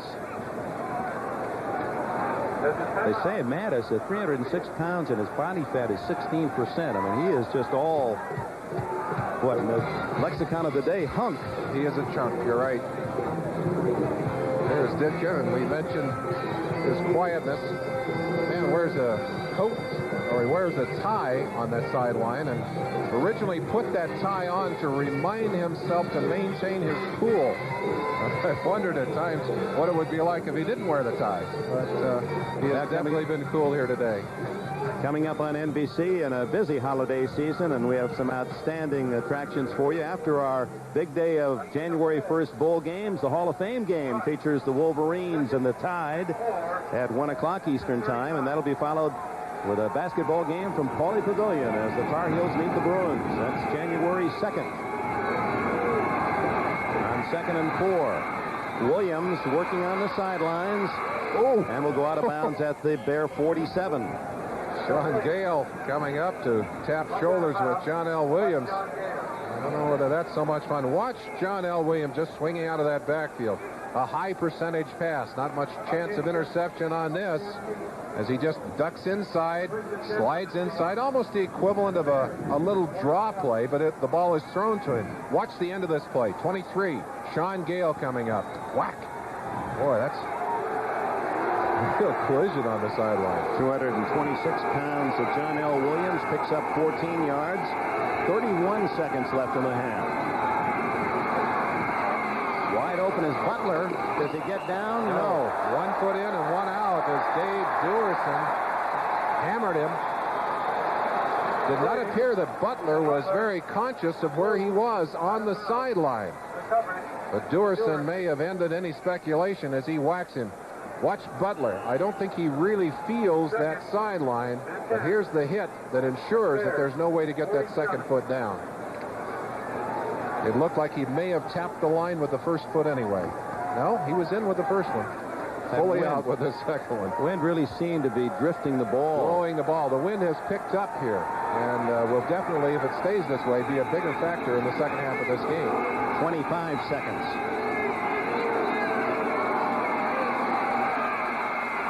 To Largent, and Largent to the sidelines to kill the clock with 19 seconds showing at the 41. Now the Seahawks are about a 15-yard gain away from a legitimate field goal try by Norm Johnson. Johnson has good range. His longest is 54. He's kicked 149 this year. He is kicking against the wind here, and they're going to have to pick up some yardage to give him a chance. But I'm sure that that's what Steve Moore is thinking about. He's the offensive coordinator for Chuck Knox. I think they're thinking position for the field goal. 33-yard line would be the 50-yard try.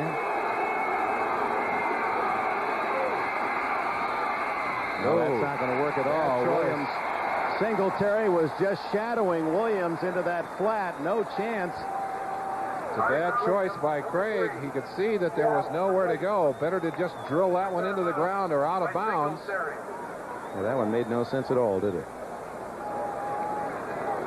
So now it's going to bring up fourth down. Although when you look at it, Dick, if he throws it into the ground, it's going to be fourth. You got to punt it anyway. So maybe throw it into the hands of a receiver, give him a chance. Sorry about that, Dave. You did the right thing. Yeah, you see our New Year's Day lineup. Nebraska against Florida State in the Fiesta. And Merlin and I will be in Pasadena. Southern Cal takes on the Spartans of Michigan State, followed by the game for the national championship. The Sooners and the Hurricanes, number 1 and number 2 in the nation.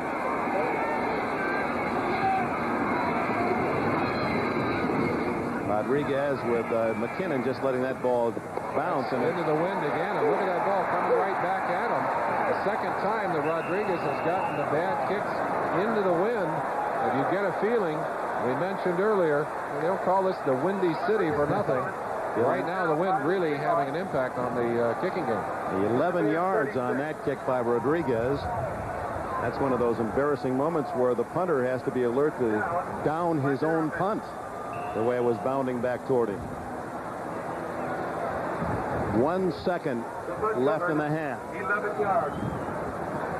I see Rusty Tillman there asking a few questions of his punter. Zach from his own 36-yard line. Seahawks spread their defense all the way back to their own 30. They're going deep all the way down. Intercepted by Eugene Robinson. He's to the 40. Flags are down. 50. Jeff laterals to Edmonds and out of bounds at the 37.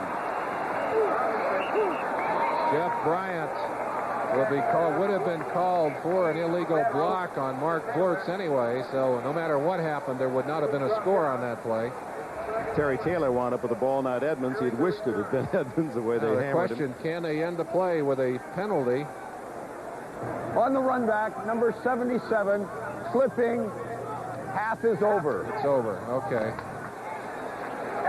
So this day began gray, and then the sun broke through around 11:30, and it became all the warmer as the fans of Chicago cheered their hero Walter Payton, his final regular season game at Soldier Field in Chicago. And the ultimate compliment from the Bears, the announcement that they were retiring Walter Payton's number 34. Payton and the Bears, late in the half, rallied a tie at 7. We'll be back after these messages from your local station. You know, I never thought it would end like this. When I began playing the game of football, I played it because I loved it and it was fun. And that's the same reason I'm playing now, because I love it and it's fun.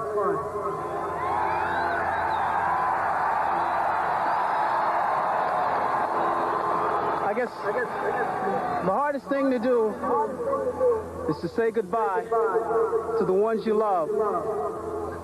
And those guys that are standing down there in the end zone are my love. I guess the only thing I can say now is thanks for being there. Thank you. Walter Payton, as they retired his number before the game against the Seahawks today at Soldier Field. It's interesting to note that the Bears have retired more uniform numbers than any team in the league. Among others, they've set aside the jerseys of Sid Luckman and Bill George, Red Grange, the late Brian Piccolo, but they are yet to retire the numbers of either Gale Sayers or Dick Butkus. No one, however, will wear number 34 again once Walter Payton hangs it up. He had 12 carries for 46 yards in the first half, and the Bears and Seahawks are even up at 7. Let's take a look at some of the highlights. Here comes Sweetness, standing ovation, the first of many for him today at Soldier Field. Bears, of course, are champs of the NFC Central. They want to keep winning to improve their home field advantage possibilities in the playoffs. Here's Darrell Turner giving the Seahawks the lead on the touchdown pass from David Craig. And check Turner's numbers, better than 1 in every 3 receptions for his career, good for 6 points. With the conversion, they lead 7-0. Jim McMahon didn't suit up. Mike Tomczak again at quarterback. Sacked here by Brian Bosworth. Watch Bosworth. He's blocked, he gets back up, and he spins Tomczak down.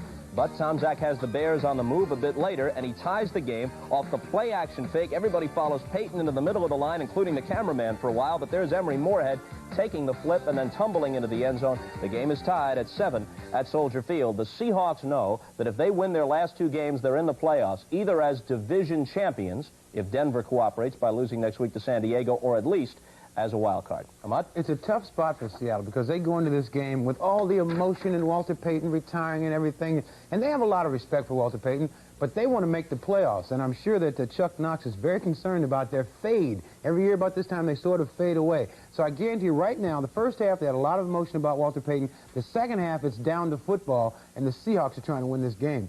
From Chuck Knox to Chuck Noll, somehow he has his Steelers at 8-5.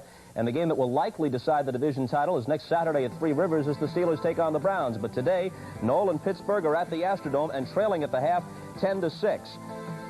The Steelers are one of the most opportunistic teams in the league. Their 26 interceptions lead the AFC. Here's Dwayne Woodruff picking one off against Warren Moon. That led to one of 2 Gary Anderson field goals in the first half, and the Steelers led 6-0 at one point. That was erased when Moon went up top to Drew Hill. He beats Delton Hall on this play, 52 yards for the touchdown and a 7-6 lead. A Tony Zendejas field goal before the half ended makes it 10-6 in favor of the Oilers. If they win their last 2, and if Pittsburgh wins next Saturday against Cleveland, the Oilers could sneak in as champions of the AFC Central. Minnesota could clinch a wild card today if they win against the Lions, and if St. Louis loses, they're in. Regardless of what anybody else does, if the Vikings win their last 2, they also draw a wild card. They're leading in this one at the Silverdome 10-7 at halftime. Philadelphia has not yet reached halftime at the Meadowlands against the Jets. Just a few seconds to play in the second quarter. The Eagles have just tied it on a Randall Cunningham touchdown pass to Mike Quick of 45 yards. New England goes to the third quarter in windy Buffalo with a 13-0 lead. The Patriots know if they lose one more, they're eliminated from the playoff picture. Gusts of up to 35 miles an hour at Rich Stadium today. Here's Steve Grogan from the 7-yard line. Lost one over defender Ron Pitts to Cedric Jones, who makes a nice catch, and a 7-0 lead for the Patriots. Last week, Grogan threw for 4 touchdowns, ran for another against the Jets. Now here's Ronnie Harmon of Buffalo, fumbling the ball, and Steve Nelson, the veteran linebacker who's retiring after this year, recovers for the Patriots. On that possession, they take the ball down deep into Buffalo territory and eventually score on this play. Watch Reggie Dupart. He appears to be bottled up at the line of scrimmage. He breaks it out to the left, and then he bumps off the last defender and into the corner of the end zone. They missed the point after, but they still have the lead of 13-0. They're early in the third quarter. It looks like New Orleans' winning streak will be snapped at 7. They came in with a record of 10-3 at Cincinnati, but at halftime, the Bengals lead 24-10. Boomer Esiason with a pair of touchdown passes. If the Saints lose this one, then San Francisco merely has to win its last 2 games to clinch in the NFC West. When we come back, Frank DeFord will be here. He'll dip into the Christmas gift bag. Yeah, that's what I wanted to say. Into the Christmas gift bag for some sports toys for this time of year. Gotta make it to town. Yeah. Santa, make him hurry, tell him he can take the freeway. Yes, that's right. Chuck Berry with perhaps the most beloved of all Christmas carols. And now, hail, hail, Frank DeFord, who has been gracious enough to invite me into his living room for a little Yuletide cheer. What do we have here? Well, thank you, Bob. This is the year that his grandma got run over by a reindeer, and so I think it's time to celebrate. First, Santa's bringing you for Christmas this year from his big bag I see here. you spared no expense. Oh, none whatsoever. But what I did do is I went down to my corner toy store, because people often say that a society is measured by the kind of toys that its children plays with. That's pretty much my philosophy. And so I thought, let's find out what kind of sports toys, what kind of football toys kids are playing with, and let's discover a lot about our society and our culture that way. For example, this, I think, is a classic gift for under the tree. It only took 4 of our crack NBC technicians about 6 hours to put this together this morning, so any father would want that for its child. But it's interesting. Now, you'll see this book, this box that it comes in. The little boy is kicking, and the little girl is standing there with the pom-poms, right? It says pom-poms not included. But I think that what this tells us, and what you find if you go through the toy store, sexist, sexist, sexist. All the toys are for boys. All the sports toys are for boys. You have to look deep into Santa's bag to come up with pom-poms and things like that for the girls. Or look at this. I had to look very hard indeed to find any sports clothes for Barbie and so forth. I finally found a little ski outfit, but it's interesting. Yeah, but it's Minnie Mouse who's skiing. Well, I know, but at least she's skiing. She's not in the patio or in the barbecue where most of the outfits are. And even that, she's got a little Walkman, which suggests that girls don't really ski seriously. No, it's sort of like ski aerobics. Yeah, that's that sort of thing. Here are some workout gloves, though. It's a little kinky, but workout gloves for little girls that... if you're interested in that. Now, look behind here. I think you're reading something into this. No, Only you nothing find like this that. kinky. I'm saying I'm trying to learn. They aren't a lovely lavender. Now, back here is a basketball hoop. Made by the same people, by the way. Good, Frank. Well, it was my left hand. Made by the same people. Nick Lowry. Made by the same people who made this. It's interesting. No endorsement goes with this, but Michael Jordan endorses that. Michael Jordan is all over the toy store. He makes more money from endorsements than any other athlete in a team sport, and that was certainly apparent this way. But toy people are smart. For example, even though I live in the Nick area, I could not get any NBA stars keychain. I could only get, and maybe you'd like to look at this, Celtics keychain. You know, I was all over FAO Schwartz just yesterday looking for an NBA Stars keychain. But you can't get any Knicks. You can only get Celtics. You can get Danny Ainge, Dennis Johnson, Larry Bird. They were all out of Joe Dumars. there you go. But it's a strange thing because there's a lot of weirdness this year in Christmas toys. For example, here there's a whole section. These are wrestlers, thumb wrestlers. Put your thumb in there. Yeah. You see, you go like this. Wait, who is this? This is Paul Orndorff, and that's... oh, this is Mr. Wonderful, Paul Orndorff. And I got... Rowdy Piper. See, like that. And with a figure 4 leg lock, there's a whole weird... Here is a karate thing. There's a whole section in every store dealing with these kind of things, and it's even sort of picked up. Can you imagine this as a football toy for a child? And balls themselves. Sports freaks. Yeah. The wild and zany heroes from the world of sports. Now here, Santa has a sort of a normal ball. Take that, that's urethane. Yeah. And I've got a rag ball down here for you, Bob. But the weird thing... Oh, Ahmad! This is for you, for your car. Santa wanted to bring you some. This is a weird ball. Wait a minute. I usually go with the dogs, with those heads that go up and down. Well, you'll have to move that to the front of your Yugo this year. These fuzzy dice have seen some mileage. Yes, well, they have, Bob, and I want you to have them. This is the kind of ball that kids... if I were Pete Rozelle, I don't think I'd like that. Do you? Well, I don't think really Pete is involved in the licensing of this particular pigskin. Look though, for baseball, which is everybody's favorite sport, the traditional sport. Now they make Cabbage Patch dolls. This is his birth certificate says this is Kurt Bart. And that certainly is the kind of toy that you'd want to give your child, not a weird football. Yeah, well, these would be selling like hotcakes at Fenway, right? That's right. Well, wait a minute. We have to get to this. All right. This brings back nightmares. Like every kid in America, I knocked the goalpost over, you spend 15 minutes setting up each play. I went through my whole youth this way, and we know what happens. You put the little fuzzball on this guy's arm, and you set up this elaborate play, Statue of Liberty, and then this guy runs the wrong way. He goes off to the side, and all these other guys bump into each other. Bob, I'm on offense. I got this set up perfectly. This is a touchdown for sure. All right, now I've aligned my defense. I'm playing a bizarre 8-3 formation. All right, here we go. Wait a minute. You see, look what I told you. The guy runs around in circles. All heck is broken loose. There's a mad pileup in the end zone. Well, I can see it's going to be a very Merry Christmas at the DeFord household. And we are going to give these toys to some of the disadvantaged kids in America so that at least something good will come out of this little session. And who gets the outfit? Mr. Blackwell? Oh, I'm glad you like that, Bob. Well, some people are into eggnog at Christmas and some people are a little drummer boy, and this is just my annual garb. Took some guts, I'll tell you that. Thank you. I only have one complaint. No rock'em sock'em robots. NFL Live halftime activities will continue. Stay with us.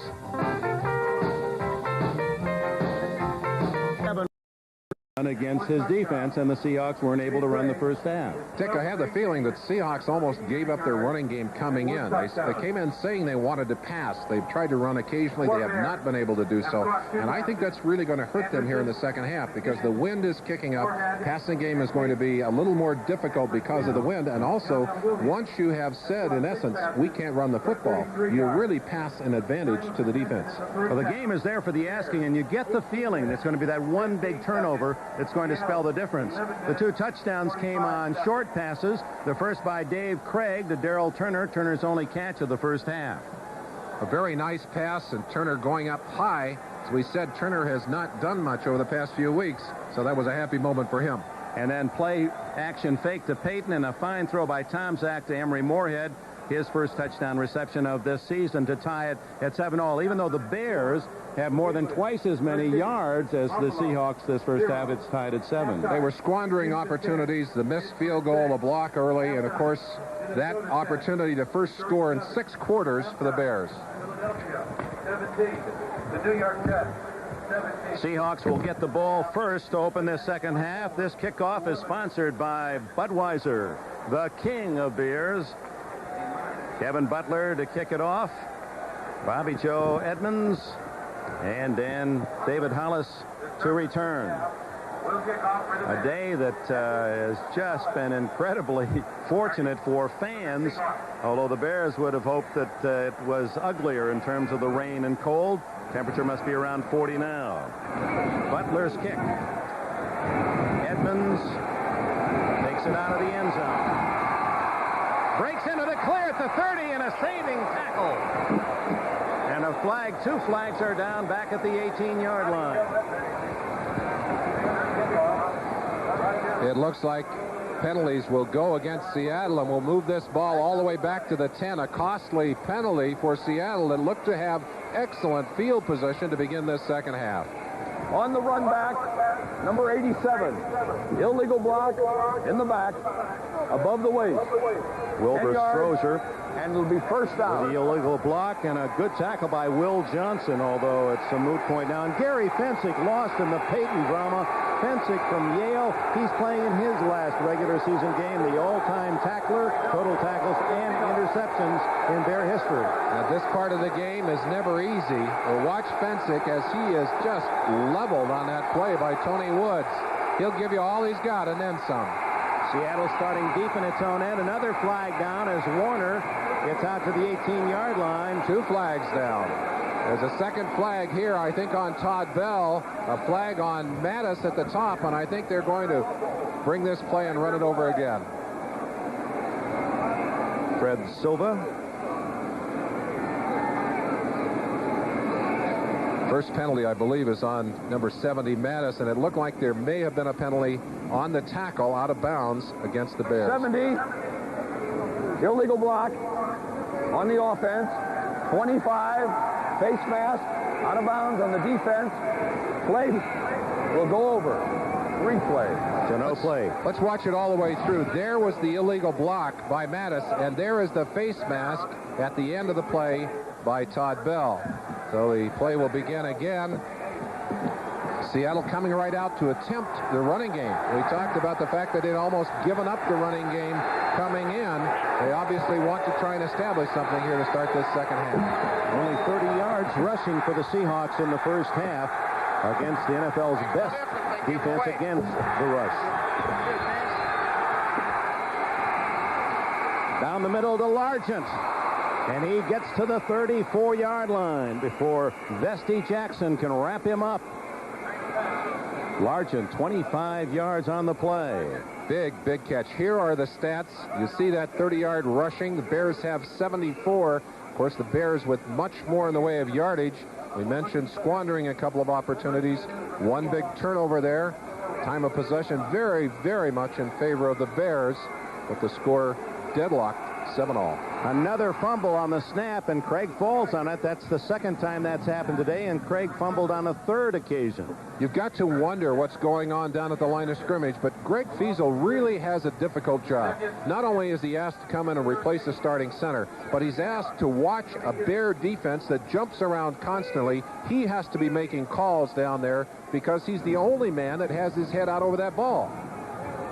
Watch how he has his head out over the ball. He's got to make calls virtually on every play. You see him looking left and right. He has already made a call right there. Second down and 12. Out of the backfield, incomplete to Williams.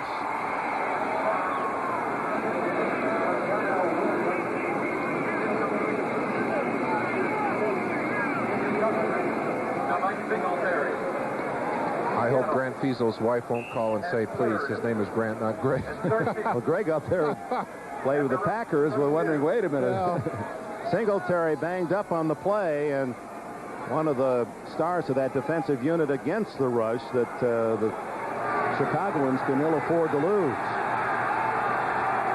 3rd and a dozen.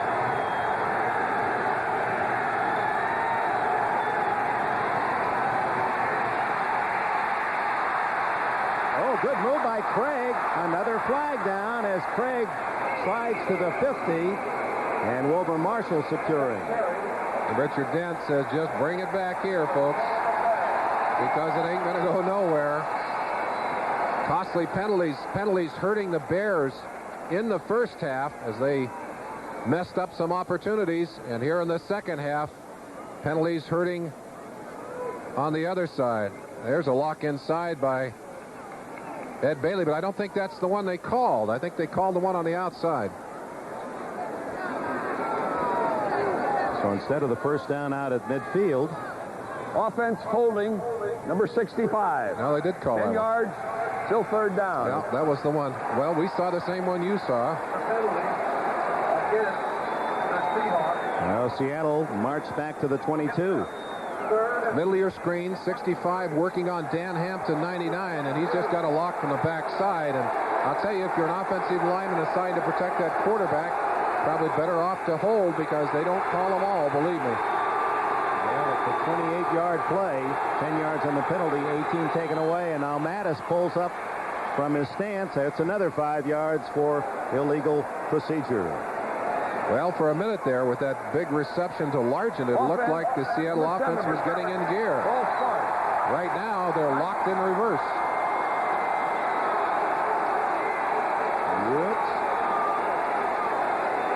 Well, no question about that. Trying to get the jump. Dent so quick upfield. Maybe the quickest upfield rusher that this Seattle team will face all year. 15 yards of the penalties here early in the third quarter for Seattle. Tied at 7. Early moments, third period. Seattle battling in the AFC West for a playoff spot. The Bears have won the NFC Central, but still with hopes of that home field advantage throughout. Dick, there was question as to how the Bears would respond to that 41-0 game, how they would react during this week. They've had good practices all week, and they have played well in this game. They certainly have appeared to come back and play well, and Ditka has to be pleased about that. Apparently this is a delay. Please because of the reset the clock to 13 minutes and 8 seconds. So another 17 seconds to be placed back on the clock. You can feel, even though it's sunny and appears to be warm, that wind is colder and colder. There is the clock as it's reset. The other thing you can feel is the growing pressure on Dave Craig. And the one knock against this quarterback, his numbers are magnificent, but the one knock against him is that there are times when the pressure heats up that Craig seems to lose his confidence. The Seahawks players pointing back into the end zone at those fans for whatever reason. Maybe something was thrown out. Third down, 28. This sounds like the Kingdome.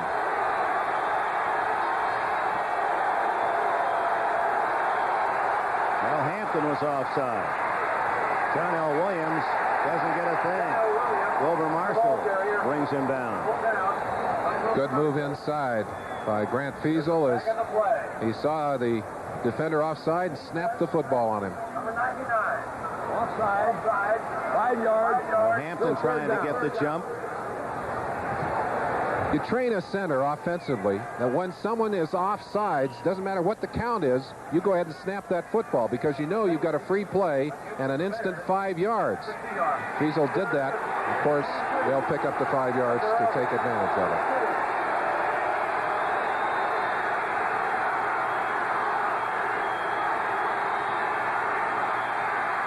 Quarterback draw. Get on the ground. Dorson makes the tackle at the 29, a gain of 7 for Craig. Strictly to position the ball, get a few extra yards, and Knox is trying to play field position with Ditka right now. This play, of course, designed to get the first down if possible, but more than anything, to get a better shot with the punt, because you're punting right into the teeth of that wind. And as you've seen earlier, Rodriguez has had 2 horrible punts going from our right to left. As he is kicking now. The Seahawks will have the wind advantage in the fourth quarter. This one, a wobbler, McKinnon at his 31. And buried at the 35. Timeout, 11:30 remaining in the third quarter. Here in Chicago, a tie game at 7. Today's game is brought to you by Mitsubishi Motors, who invites you to come see the full line of cars and trucks. Mitsubishi, suddenly the obvious choice. By Old Milwaukee and Old Milwaukee Light, it doesn't get any better than this. And by RCA, the most trusted name in electronics. Sellout of 66,000 at Soldier Field. Many here to pay tribute to the great Walter Payton, who leads all rushers in the game with 47 first half yards, and Payton opens in the backfield with Neil Anderson behind Mike Tomczak here in the second half.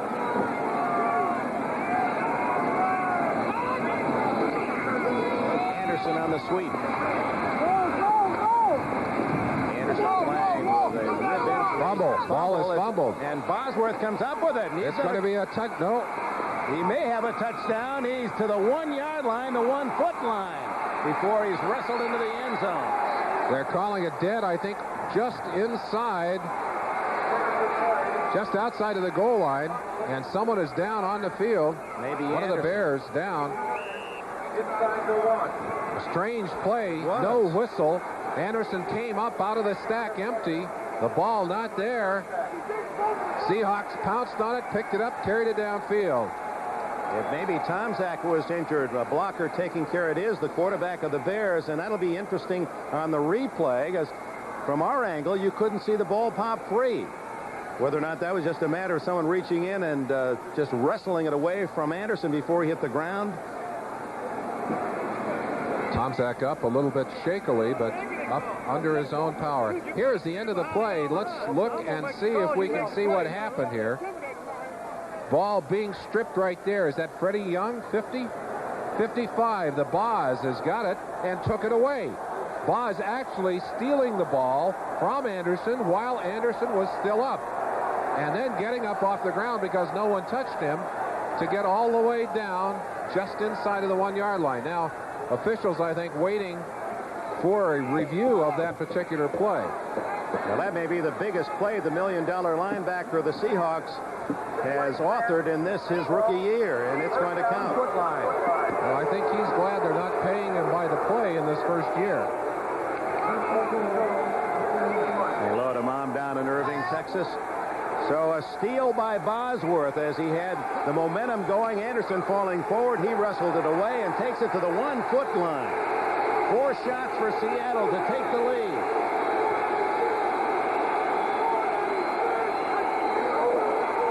Warner over the top for the touchdown. So Bosworth's steal equals 6 for the Seahawks and the lead 13-7. At a time when it appeared that the emotion of this game swinging in favor of the Bears, the Seahawks come back, steal the football, put themselves out in front, and be reminded that they are going to have the wind at their backs in the fourth quarter, a real advantage. They've scored for the second time against the wind today. Well, he does, indeed. And we talked about that one big turnover. We had not had a turnover in the first half, and Bosworth not only gets the ball, but positions it at the 1-foot line for the easy touchdown. Norm Johnson adds the extra point. And for the fans of the Seahawks up in the great Northwest, a moment of joy, 14-7. And Bosworth, well, he said he's been unhappy. Looks like this might... We'll learn in a moment whether it'll be Jim Harbaugh, the rookie from Michigan, at quarterback for Chicago, or whether or not Tomczak's okay. Harbaugh putting his hand into a muff to keep it warm. Looked like Tomczak a little shaken up. And he may be all right. May get back into the ballgame. We'll have to wait. Gentry and Sanders at the other end of Johnson's kickoff. Oh, the wind held that one. Boy, did it ever. Sanders at the 8. And that proved to be a very effective kick, because if you don't catch it on the fly, then you really allow those special teams to come down and bury you. The last play, the spotlight on number 55, Brian Bosworth. Watch him steal a football out of the arms of Anderson right there. Now the ball is gone at that point, and Bosworth has it locked away. Good, clean steal reviewed upstairs by the replay officials. No question about it. And here, of course, the touchdown as Warner simply goes airborne and finds room over the top. Right behind John L. Williams. Calvin Thomas, number 33, into the backfield for the first time, joining Walter Payton. And Tomczak stays at quarterback. Payton's first carry of the second half, not for much. So Seattle leads 14-7 in the third. Let's go to Bob Costas in New York. Well, Dick, we saw Brian Bosworth do his thing in your game a few moments ago. Here's Scott Radisek stripping the ball away from Reggie Dupard of the Patriots. It's picked up by Sean McNanny. 14 yards later, he's in the end zone. Buffalo's on the board in the third, trailing the Patriots 13-7. All right, Bob, so 2 key fumble recoveries, and the Bills are back in their game with New England. Matt Suey's first carry of 1987. I'll repeat that. Suey, longtime partner of Payton in the backfield for the Bears, had not carried the ball all year until that play. And Anderson is on the bench. We saw them checking his knee moments ago after that carry and fumble. So Suey had gone in to replace him, and now an extra receiver. There is Anderson on the end of the bench, and the ice pack on the knee tells its own story. And he's been playing with a broken rib. So at this stage, I guess every coach could sing the same sad song about how many men are really hurt, but that's part of the nature of the penalty of this game. 3rd and long, underneath to Morris. Good play by Morris. And he's out to the 32-yard line and a first down. There should be a penalty on that one. Yes, there is. Late hits. There's no excuse for that. Morris and one of the defenders wrestling about 7 yards out of bounds, and the defender absolutely threw him on the ground. Unsportsmanlike conduct. Number 25 out of bounds, throwing the runner to the ground unnecessarily. 15 yards, first down. Yeah. Let's watch the play all the way through. Great balance by Morris. Now, as he gets out of bounds, watch the end of this play. Hollis driving him out. He's 7 yards out of bounds. And that is what he's penalized for, and rightfully so. Got to tell you, that is dumb football. That is a mental mistake. We understand Neil Anderson's knee injury is serious enough he'll not play the remainder of the game. The Bears get another penalty break, and certainly that situation has just reversed itself. Chicago with key penalties against in the first half, and it's Seattle making the mistakes on penalties here in the 3rd quarter. Tomzak, incomplete. And the ball thrown to the sidelines, in particular to the near sidelines. The wind seemed to really drive them off the field of play. That ball was being carried by the breeze.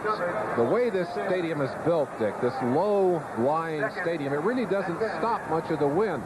The wind just comes in over the top of it, drops down, and sweeps along through the field, often swirling, but always, when it's blowing like this, having an impact on the way the ball flies.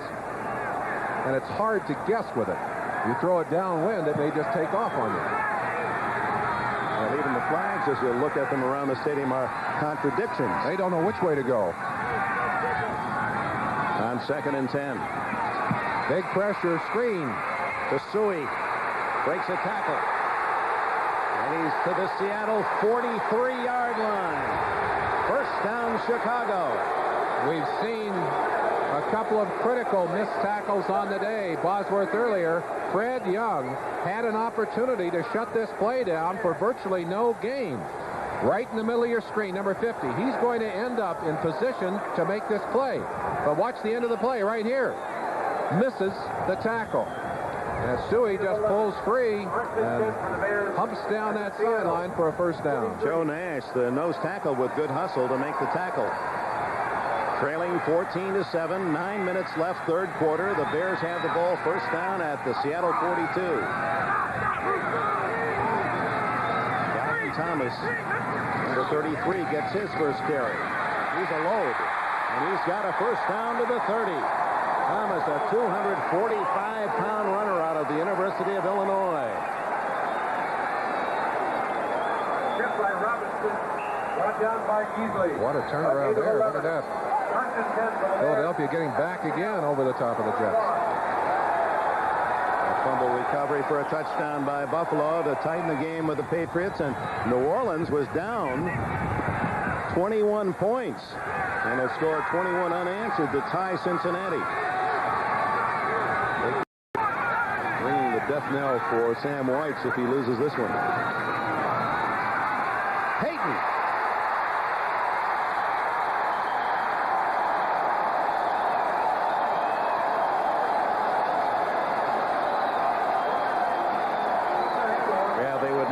Payton, his brother, who played in the NFL for 9 years, a kick returner, dropped by at halftime, Merlin, and said, well, it'd be nice if Walter get a touchdown today. He said, no, I think the fans really want is for him to get 100 yards rushing. Well, he's certainly giving it a run here. You see him setting up the blocks. Payton knows how to do that. Gives his blockers an opportunity and then breaks quickly upfield. Just short of the first down. And right now you sense Chicago taking control on the line of scrimmage. I mentioned how important the running game is to them. and how vulnerable Seattle's defense has been to the running game during this season.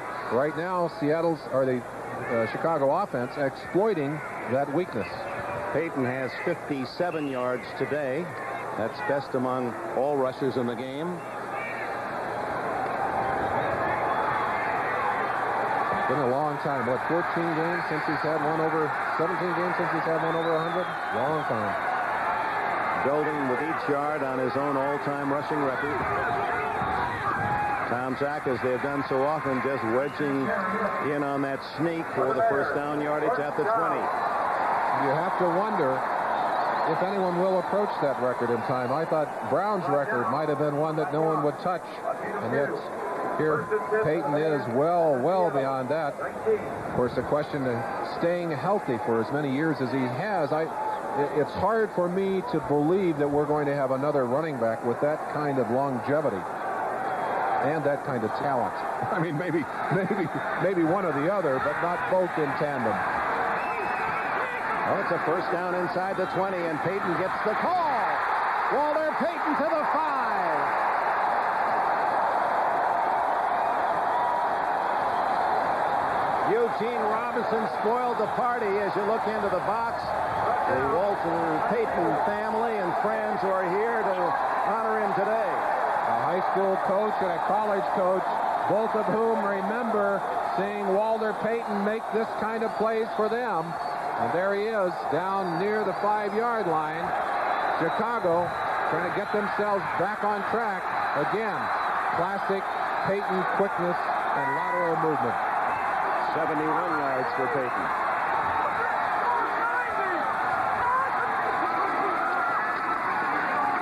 Alvin Thomas struggling to the 2.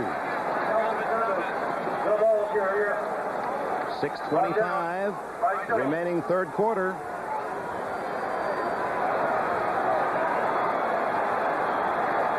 Asking Waller to get up inside, and although he missed the block, he forced Connie Wood so far out with no chance for him to get back into the play. Payton 5'10", 205 pounds. Picked as the 4th player in the 1975 draft. And missed only one game in his career. Said he could have played in that one. There he goes. Touchdown, Walter Payton.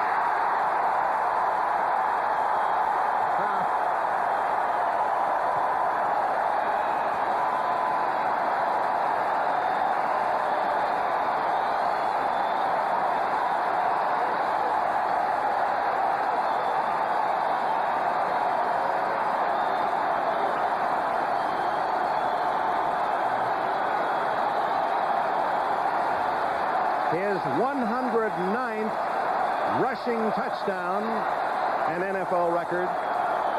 In a blaze of glory, Tom Catlin, the appreciative defensive coordinator of the Seahawks. Who can better appreciate the talent of a man like Payton than the men who try to stop him?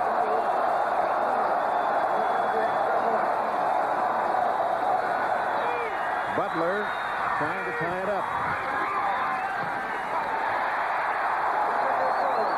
Flag down. Well, Dick, at the end of that play, Payton took the football and instead of spiking it, threw it up into the stands. Now, that'll cost him some money, but I got to tell you, I think it was his way of saying, this one is for all of you who are here today. 5-yard penalty. Payton, you saw go down and give a kiss to Neil Anderson. That's Anderson with a jacket on who won't play the rest of the day. Anderson will replace Payton. Anderson's had the better numbers this year, both rushing and receiving. Wouldn't you have liked to have had a microphone there and hear what Payton might have shared with Anderson? And the memories weren't always sweet for Walter. He couldn't believe how little his teammates cared when he first came up to play Pro Bowl. Bobby Joe Edmonds to the 25-yard line. But here is His Majesty, the sweetness in action with his 109th rushing touchdown. And the emotion that we talked about at the beginning of the day, very evident in this drive. Look at the balance as Payton picks himself back up and then delivers that ball into the stands. Hey, this one is for the fans and also for all of us who shared the pain and the tears and the good days and the bad days. Yeah, they retired his jersey. He said, here's a keepsake for some lucky Bear fan. Will that be a prized possession?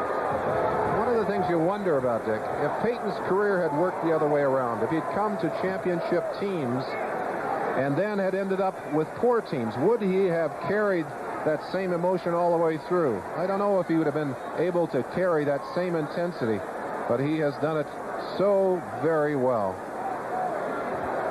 Injured Will Johnson, 93, a reserve linebacker. On that special teams, 5:32 showing, third quarter. Game tied now at 14. Seattle has taken the lead twice, only to find the Bears countering. And Walter Payton with his best rushing game of the year, over 70 yards. Well, the one thing the Bears have demonstrated during this season is the ability to come back. They certainly have jumped back here in this one today. They haven't done it every week, as we noticed on Monday night, but they have done it here as they've come back to tie the ball game. And now the responsibility clearly on the shoulders of the Seattle offense. They've got to show something here, because if the Bear defense can take the ball away from them or pin them down and force a kick here, the emotion continues to ride squarely on the side of Chicago.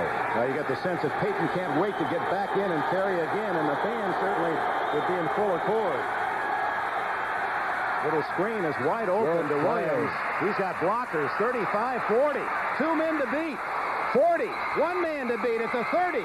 Cuts back, and he's going to go all the way for a Seattle touchdown.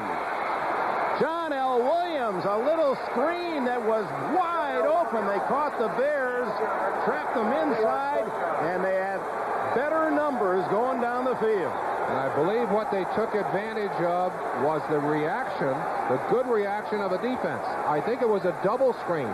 It looked like they faked the screen to the right and dropped it back out to the left, and the Bears defense had reacted so quickly that they were out of position. We'll give you some replays on that after the kick. Right now, Ditka's elation of a moment ago replaced by genuine concern as Seattle roars right back. One of their longest plays of the season, 75 yards.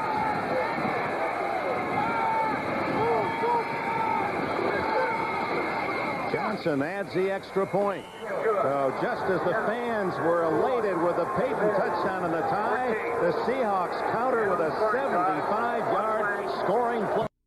Seahawks counter with a 75-yard scoring play. 75 yards. The fake to Warner, setting up the screen to Williams, and we'll show it to you right after the kickoff. And some interesting blocks downfield. Norm Johnson to Dennis Gentry and Thomas Sanders. Sanders at the 4. Tackled inside the 15. Let's go back to the touchdown play. The longest touchdown play of the year for Seattle. I think what they were able to do here is take advantage of the emotion and the eagerness of the defense. Look how the Bears sweeping to their right. Craig did a good job of faking. No one home. Vestine Jackson knocked down by Feasel. Mattis is going to get a block upfield. And watch it as there's another block that you didn't see there, but we will show it to you in just a second. And here's the final block, and you might have guessed who it would be. Steve Largent, number 80, as he gets in behind, gets a little push on Wilbur. There's Wilbur Marshall right there with a chance. No chance after he got knocked down. Now we talk about Peyton's ability to complete play as a blocker, and there's Largent downfield. Tomczak, what a throw! And it's a first down to McKinnon out to the 34-yard line. Tomczak almost in the grass and control, able to dart that one forward for 21 yards. Dick, we started this day talking about the incredible highs and lows that you get during a football season. Well, you also get those same highs and lows in a game. We've seen it just on almost back-to-back plays, and now the Bears back and heading upfield. Fine play by Tomczak.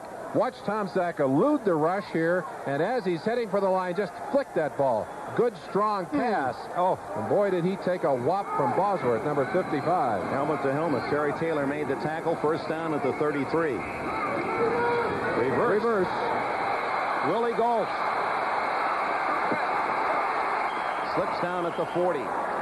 Same kind of philosophy. Misdirection. You try and catch your defense being too eager, being too pumped up. You give them something to react to and come back the other direction. Several players for Seattle in position to make this play, but Galt's speed ends up giving them some extra yardage. Look, there are all kinds of people out there. Bruce Schultz, 58, just not quick enough to keep the leverage on number 83, Willie Galt. Well, we may see Willie Galt in Calgary as a member of the U.S. Olympic team. He's considered seriously as a member of a four-man bobsled team. They want his speed to give him that good start. Boy, he can do it. That'd be ironic in that his chance in 80 to win a medal in the Olympics, of course, taken away by the boycott. A fumble by Payton, and it's covered by Young of Seattle at the 33-yard line. Payton unable to handle the feed from his quarterback, and Fred Young in the right place for the recovery. Almost a placid, quiet. Did the air go out of this stadium, or did it go out of this stadium? Here is the play, an inside handoff, and Payton momentarily looking up at the penetration by Young, just got that ball bounced off his arms.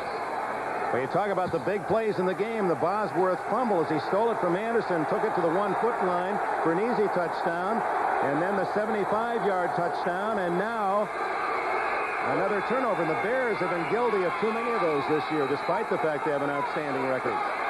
Craig trying to capitalize immediately, going deep for Butler, and broken up by Dorson. Dave Dorson diving in and knocking away as his teammate Mike Richardson goes into a snow pile. Boy, he goes all the way into the back. Reminds me of the old field here, the Wrigley Field, where you went into the bushes. Well, they had ivy on those walls. Sometimes you'd hit the bricks. There he is, sliding into the snow at the far end of this field. Second down and 10. Good play by Dorson.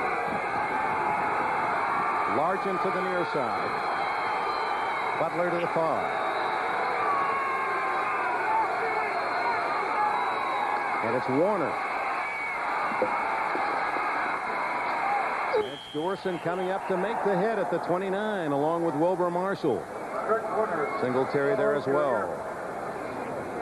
Freddie Young, the man who recovered that fumble, he has been around the ball all season long, forcing fumbles, recovering them, leading in sacks. I think he'll probably make his way back to another one of those Pro Bowls this year. That voting taking place, if I'm not mistaken, this week, isn't it, Dick? I think they are going to ballot. The players and coaches will offer their votes as the top opponents. A big series for this Bear defense. And for Seattle's offense as well.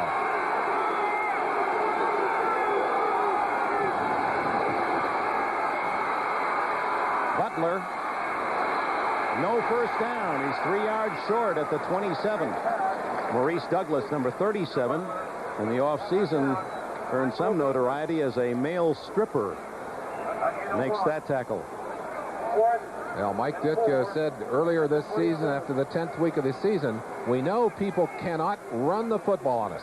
All we have to do is be smart about our pass coverage. Well, San Francisco did run the football, a lot of that coming from scrambles by Steve Young, a running quarterback. But today, they have been effective in shutting off the running game.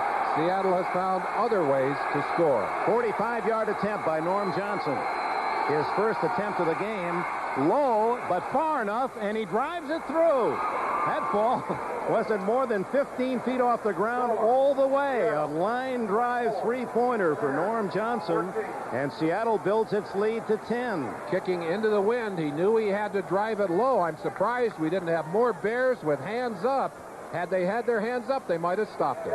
And a little higher than 10, but old baseball coach Merlin Olsen, Grover Riesinger, used to say, I can judge a man's character by his eyes. He used to grade him 5, 4, 3, like Douglas MacArthur had 5 eyes. Not many did. These two coaches tell you a lot with their eyes. They really do, and you can go down and look at these coaches. You have a feeling. I played for Knox for 5 years. I got to tell you, one of the strongest things we had to do after the game was get by Knox, who stood by the dressing room and looked each guy in the eye coming in. That was really a character check. Dennis Gentry to the 20-yard line. And those hardly baby blue eyes of Chuck Knox can he felt like lasers depending on his mood. I'll tell you, if you had not played well, he looked right through you. In other words, as you came off the field into the locker room, Knox would try to beat you there, and you'd all have to pass through his glance. He always got there ahead of you, and he was waiting, and he'd look each guy in the eye coming into that locker room at the end of the day. And I got to tell you that on the bad days, you might try and hurry to get there ahead of him. Well, Seattle has the lead, 24-14 for Knox. Plenty of time, 2:50 remaining in the third. Tomczak on a scramble. Joe Nash strips it away, and Seattle has it again at the 20-yard line. And Tomczak, who was credited earlier with that fumble, not Payton, but Tomczak, credited with the fumble earlier, has fumbled again.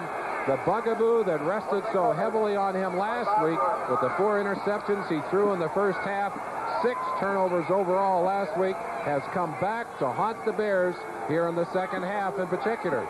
Watch Tomczak running away, doing a good job here, but look at him carrying that football like a loaf of bread, and there is the swat right there by Joe Nash, who just simply spotted the ball and knocked it loose. And Bosworth with his second fumble recovery. There have been 3 fumbles covered by Seattle in this third quarter. The first 2 leading to a touchdown and a field goal.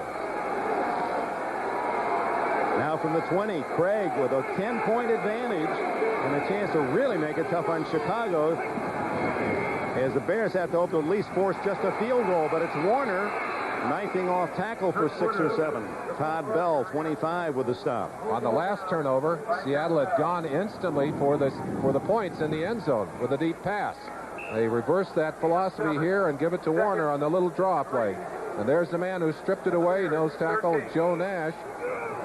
I'll tell you, that's smart football. And that's one thing that this Seattle team has done better than anyone over the period of about 4 or 5 years with Knox and Catlin in Seattle, is break that ball loose from their opponents.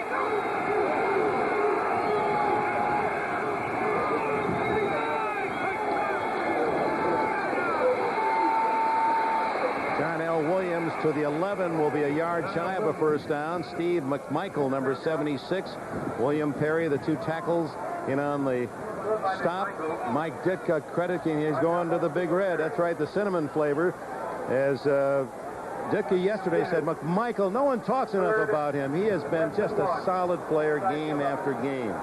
Well, I think Mike may be chewing something a little more harsh than Big Red right now, but I'll tell you, there's some chewing going out on the field, and when you get turnovers like you've seen today from the offense, it really makes it tough on a defensive team. Big play for that Bear defense, 3rd and 1. Oh, a good fake play by action. Craig, but not able to hit his receiver. Gutsy call, call, but it backfires, and Craig, angry at himself, Tice looked to be open and looked to be in position to pick up that first down, and Norm Johnson called from the sideline. Well, this is a big call if indeed they're going for the field goal, because even if they're successful, the Bears are within 2 touchdowns of the lead. A touchdown here would have really put it away from them, and I think that's what they were thinking of when they made a call. 29-yard field goal. 28-yard attempt.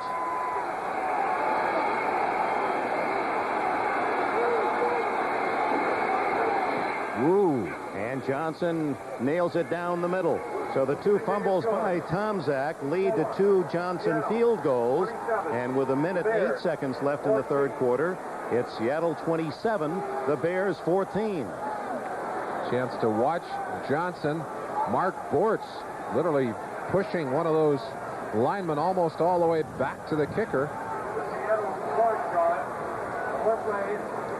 Jeff Kemp, the holder.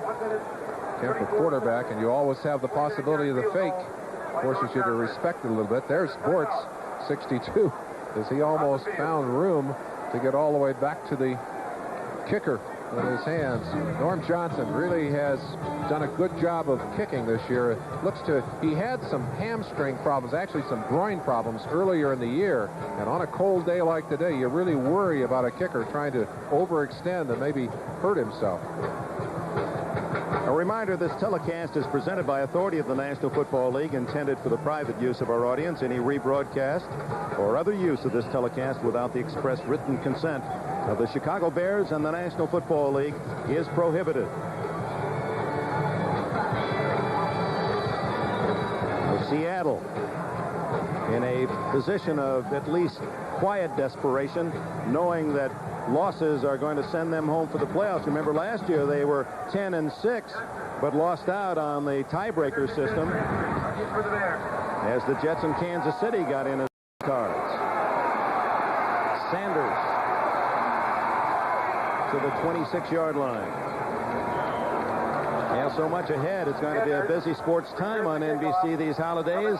First, the second half of our doubleheader, the Browns and the Raiders in Los Angeles, and some of you will see the Colts and Eric Dickerson go against Dan Fouts and the San Diego Chargers. And next Saturday at 12 o'clock Eastern Time, a renewal of one of football's better rivalries. The Browns will make that little freeway trip down to Pittsburgh and Three Rivers with possibly the championship of the Central Division at stake. Oh, you talk about emotion. That one brings the most out of both of those cities. Calvin Thomas and Walter Payton, and Payton in motion behind Tomczak. Down the middle, complete to Dennis McKinnon at the 48-yard line. Terry Taylor on the coverage. Paul Blair, who's playing left tackle for the injured Jimbo Covert, literally grabbed Jeff Bryant from the backside and got away with it. You'll see him heading upfield with a sigh of relief. Bryant had broken loose. Blair just grabbed him from the backside, stopped him enough to let that pass get away, and the Bears again moving rather quickly.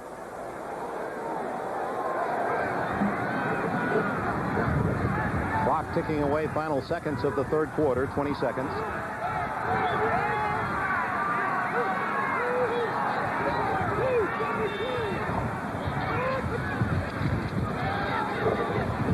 Ron Morris at the 40. And down at the 32. The last man was Eugene Robinson. He saved the touchdown.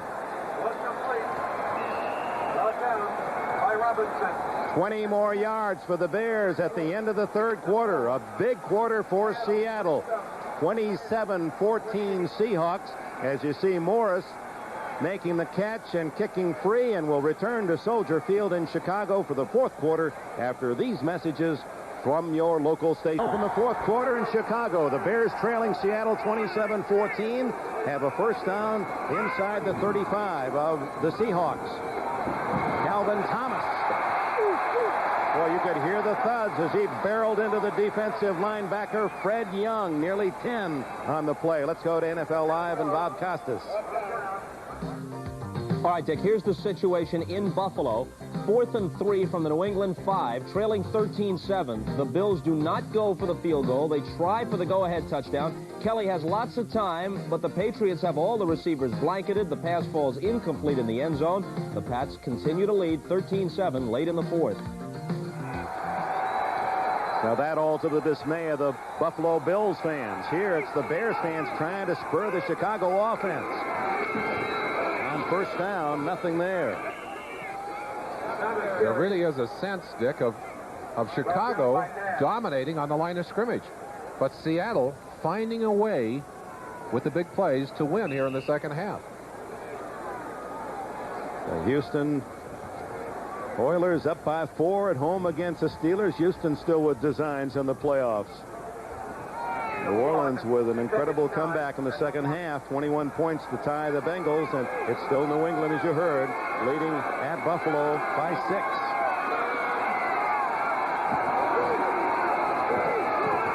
Second down 9. Calvin Thomas, 2 or 3 yards.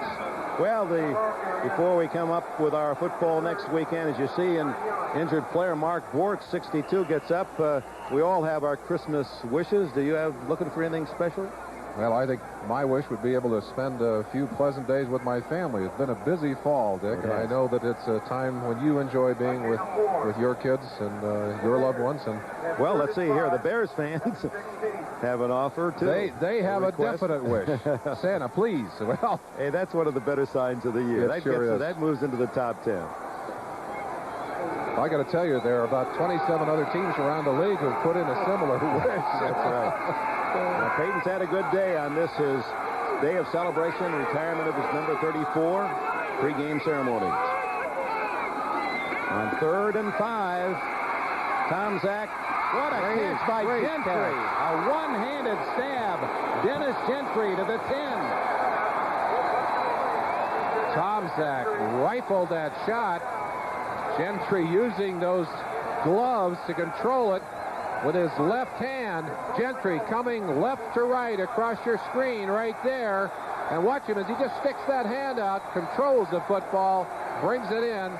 Eugene Robinson and Paulus finally there to stop him, but they've got the ball down to the 5-yard line. Right, I said the 10. It's the 5-yard line, first and goal early in the fourth quarter, trailing 27-14.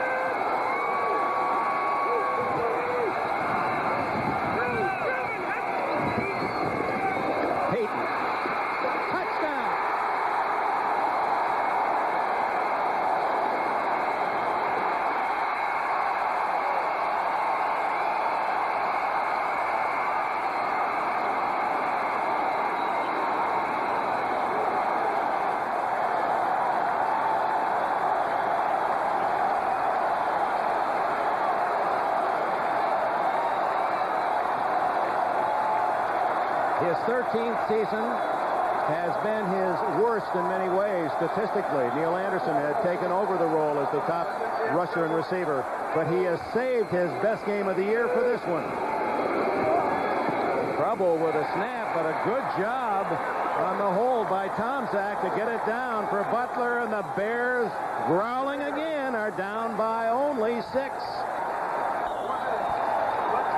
Now, the fans here in Chicago understandably still thinking that Walter Payton is going to have a very special day on this Sunday, and Payton's second touchdown has moved him and the Bears to within 6 of Seattle, 27-21. Over 16,000 yards rushing. He doesn't think small in inches, but just in case, 777,000 inches in his rushing and receiving. Bobby Joe Edmonds to the 19 and a flag down, where you expect that Seattle will be penalized 10 more, and Gary Fensick is in a little rumble upfield.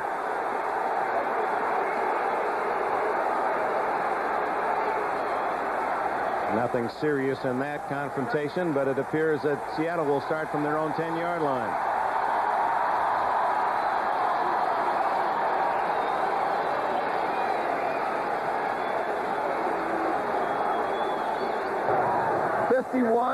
On the return, holding the kicking team offside. Replay. Oh, that's a break for Seattle. A big break for Seattle, as they would have started that series on their own 10-yard line. Offside on the kickoff. That's not something that a coach expects to see next to last game of the season. Jim Morrissey, who's just come off the injured reserve list, a little eager to get downfield. So Seattle will get a second chance. They'll kick it again from the 35. Chuck Knox, Mike Ditka, who said earlier that they go all the way back to Ditka's high school days at Aliquippa when he played against a high school team coached by Knox. It became, a one-point? A one-point game. Ditka said, I'm not sure who won. He said, I got knocked out. Knox remembered well. He said, my team won that game by 1 point. But they carry the same kind of proud tradition from tough beginnings and the same kind of interior toughness. It's one of the special things they both share.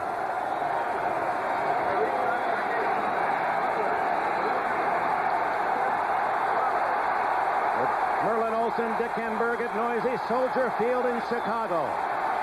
Seattle Seahawks fighting for the playoffs. Lead the Bears 27-21. 12 minutes remaining in the fourth. Bobby Joe Edmonds. Whoa, was he hit at the 23-yard line. Walter Payton. A day of celebration as they've honored the great running back of the Bears. Surprised him by retiring his uniform number 34 prior to the game today. Here's his second touchdown. You watch it from this angle, you can appreciate it, but if you really want to appreciate it, watch it from this angle at full speed. Boy, I'll tell you, he is still a handful and something else to watch. And he puts a second football into the stands at the opposite end of the field. Crowd back in it for Chicago. Craig underneath to his fullback Williams. Out to the 32-yard line. That'll be close to a first down. Houston leading Pittsburgh by a point. Minnesota by 3 at Detroit. Philadelphia apparently will beat the Jets. A final, New England, and that a mild upset, beats Buffalo. The Bills were in the driver's seat in the East. Cincinnati and New Orleans in a scramble as the Saints came from well behind. 2nd and 1. Warner for the 34. It'll be a first down. Seattle and Chicago were tied at 7 at the half. Bosworth stole a ball from Neil Anderson early in the 3rd quarter, returned it to the Chicago 1-foot line where Warner dived for the touchdown. Payton then capped a long drive to tie it for Chicago. Then Craig to Williams, a 75-yard touchdown on a screen pass for 21-14. Then 2 Tom Sack fumbles led to 2 Norm Johnson field goals to make it 27-14 after 3. And now Payton has just capped a long drive to pull Chicago to within 27-21 with 10:24 left in the 4th quarter. Oh, what is that? Craig's 4th fumble of the game, and Seattle has recovered all 4. 2 have been on snaps, and 2 when Craig just dropped the ball. A strange, strange day for Craig, who does not have particularly large hands as a quarterback. It is getting cold down there. This one is just going to slip out of his hands as he brings that ball up. Just came loose. He had the presence of mind to get back on that football, but that puts him way, way back with long, long yardage to go. And Dick, as you recap that scoring and you look at the fact that Chicago really has been able to dominate on the line of scrimmage. They have been able to shut down Seattle's running game and run the ball effectively, over 150 yards rushing. But Seattle, as is typical of Knox's teams, has found a way to win with big plays and turnovers. Or at least a way to be ahead. A way to be ahead. Certainly not winning yet, but they found a way to get ahead in this game. 16 yards lost on that last play, and now Craig on the quarterback draw gets out of trouble at the 27. When I say find a way to win, that's one of his philosophies is when you are outmanned or when you are having difficulty on the field, there are probably going to be 4 or 5 occasions, 4 or 5 big plays during the game. You have got to take advantage of those opportunities. And they have done that today with the fumbles and the turnovers. Knox's teams have already beaten Green Bay, Detroit, and Minnesota. The other members of the NFC Central are trying to make it a clean sweep if he beats the Bears today. 3rd and 18.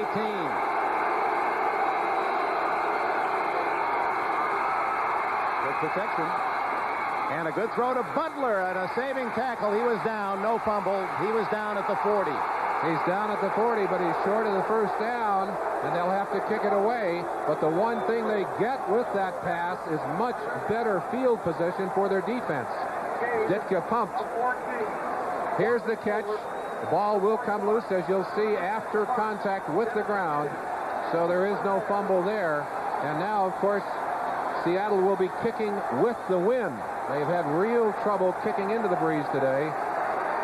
Reggie Phillips, let's go back, credit him. That was a good open field tackle that denied the first down. Rodriguez kicking to dangerous Dennis McKinnon. It's a beautiful spiral. To the 10. Oh, McKinnon almost didn't get that ball. Good open field tackle. Tony Woods. What a nice play by the rookie. 8 minutes, 24 seconds remaining in the 4th quarter at Soldier Field. Today's game is brought to you by Bud Light, proud sponsor of the 1988 U.S. Olympic team. Everything else is just alike. By Radio Shack, the technology store. And by Remington Micro Screen Shavers. Dick Enberg, Merlin Olsen at Soldier Field. The drama building in this 4th quarter. Seattle battling, needs a win for that playoff aspiration to materialize. The Bears trying to make it tough on Walter Payton Day, hoping yet to have the full home field advantage in the playoffs with a victory. Tom Zach starting deep in his own end. Drills it complete for a first down at the 21-yard line. National Football League rules require that we present away games starting with the opening kickoff. So to stations in the team's home area, and in this case, Indianapolis, will be leaving this game in a few minutes for a telecast involving the Colts at San Diego. However, we'll continue here on NBC to bring you reports on this game to keep you up to date. Now that play called back, and the penalty takes it to the 5.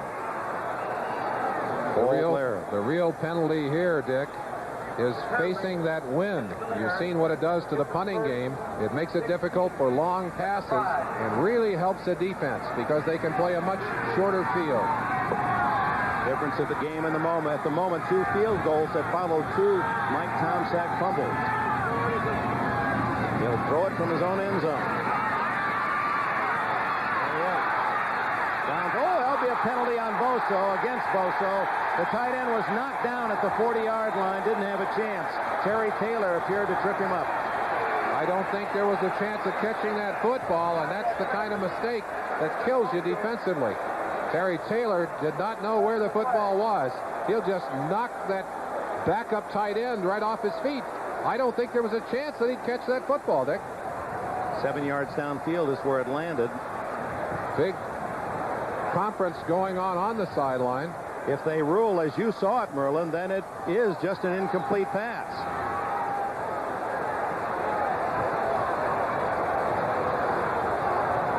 Chuck Knox is always willing to offer some assistance. Defensive pass interference. First down. All right. Well, they're saying that there was a chance to catch the football. Chance to look at it from the same angle again, but there's no question about the penalty. He did knock him off his feet. Just a question of whether he was going to be able to get to that football. The officials said yes. It's going to be 1st and 10. And Seattle moving, or Chicago moving with the winds in their face, and they're outside almost to the 40-yard line.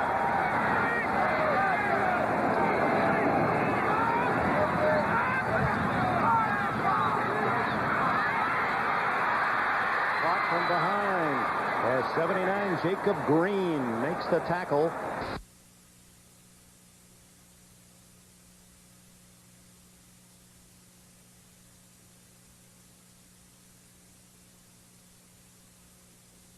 Seahawks came in all the way behind Tomczak, and Tomczak with that ball dangling a little bit dangerously even on that play. Boy, he's got to learn to put that pumpkin away.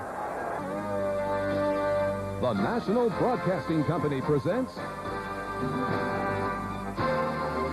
National Football League.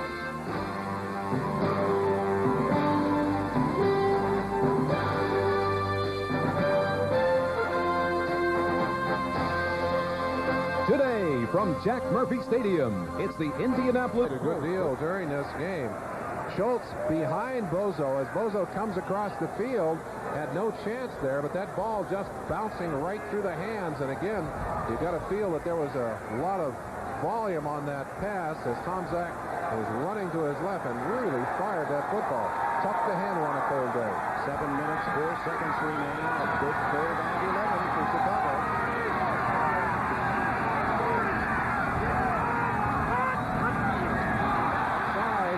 Seattle, a free play, wide open, and Gentry. They'll take the play all the way to the 35. Now, a question of whether Seattle was drawn offside. Freddie Young, no question he was over the line when the ball was snapped. But did someone move? The Bears are saying no. Defense, number 50. Offside, decline. First down. The Bears 35 yards from the lead. There's Freddie, number 50. There's no question of who's offside there. The Bears locked in. And Tomczak, knowing he had the easy 5, had the free shot downfield, takes full advantage of it. And the Bears, in spite of the wind, moving down the field. Boy, that Dennis Gentry is one of the unheralded stars of the Bears. There's a guy that was drafted out of Baylor as an outstanding running back, has become a dangerous wide receiver. 3 catches for him and 58 yards today.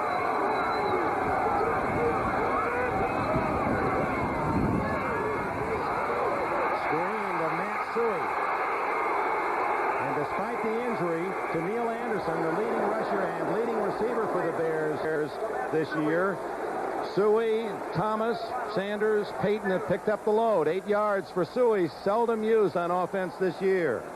Houston now by 8. That would scramble things. And Houston right back in the picture. The only final, the Patriots beating Buffalo, so Buffalo 7-7, New England 7-7, Indianapolis playing at San Diego 7-6, and Miami later against Washington 7-6. I think we'll have a winning winning record in the East. Might be strange this year. Second and short. Down the middle to the 1. Ron Morris. A flag is down. It would look like there might have been a holding call on Paul Blair.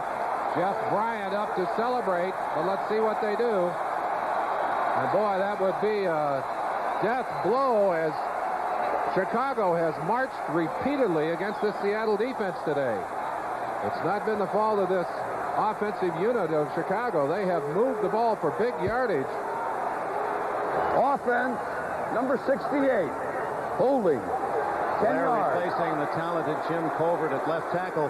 And for those of you not with us at the start of the game, the Bears lost a field goal. They made a 39-yard field goal, and that was erased because of a penalty.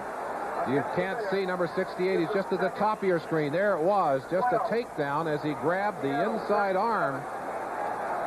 The end of the play, but it's all for naught.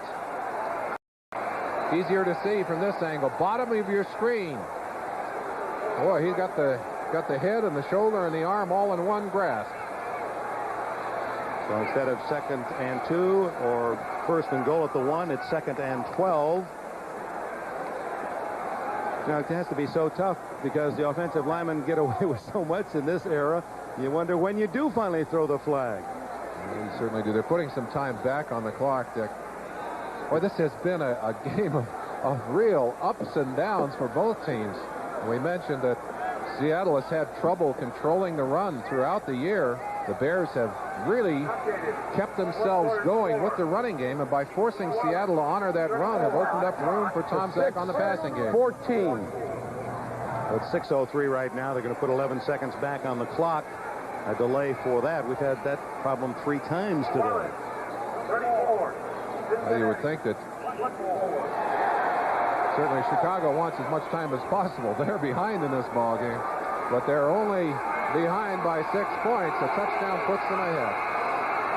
Tom Zach has thrown for 305 yards, 20 for 30. He's had a big day throwing the ball. A couple of fumbles have been costly. 2nd and 12, and he can't get rid of it. Flag down again as the sack recorded by Jeff Bryant, number 77. There's a penalty somewhere in the line. Hard to tell whether it's a... Of course, well, Offense, number 63. This Tripping, decline. Hilgenberg, Jay Hilgenberg, the center. Hilgenberg playing with a bad elbow, has a hard time moving that right arm at all. You see him, I think if that right arm were healthy, you'd see him using the arm there. But because that arm is hurting, he used his leg and got caught tripping. I'll tell you, it's tough to play when the body is beat up. He's not only got a bad arm, but he's also got a left shoulder that he can't use very well. Number 49, 3rd and 24. Unloading it, and open is Galt. Nope, he's picked off. Eugene Robinson to the 30. Robinson to the 45-yard line as he timed his move. It appeared that Galt, streaking down the sidelines, had the defense beaten, but Robinson laying back. He waited for the ball to float his direction, then made his move, and the easy interception. Throwing into the wind, and the wind just simply held that ball up. I think without the breeze, Galt is free enough, that ball might be open. But watch him, as that ball is just hanging and hanging and hanging and hanging. Eugene Robinson picks it up and carries it back upfield.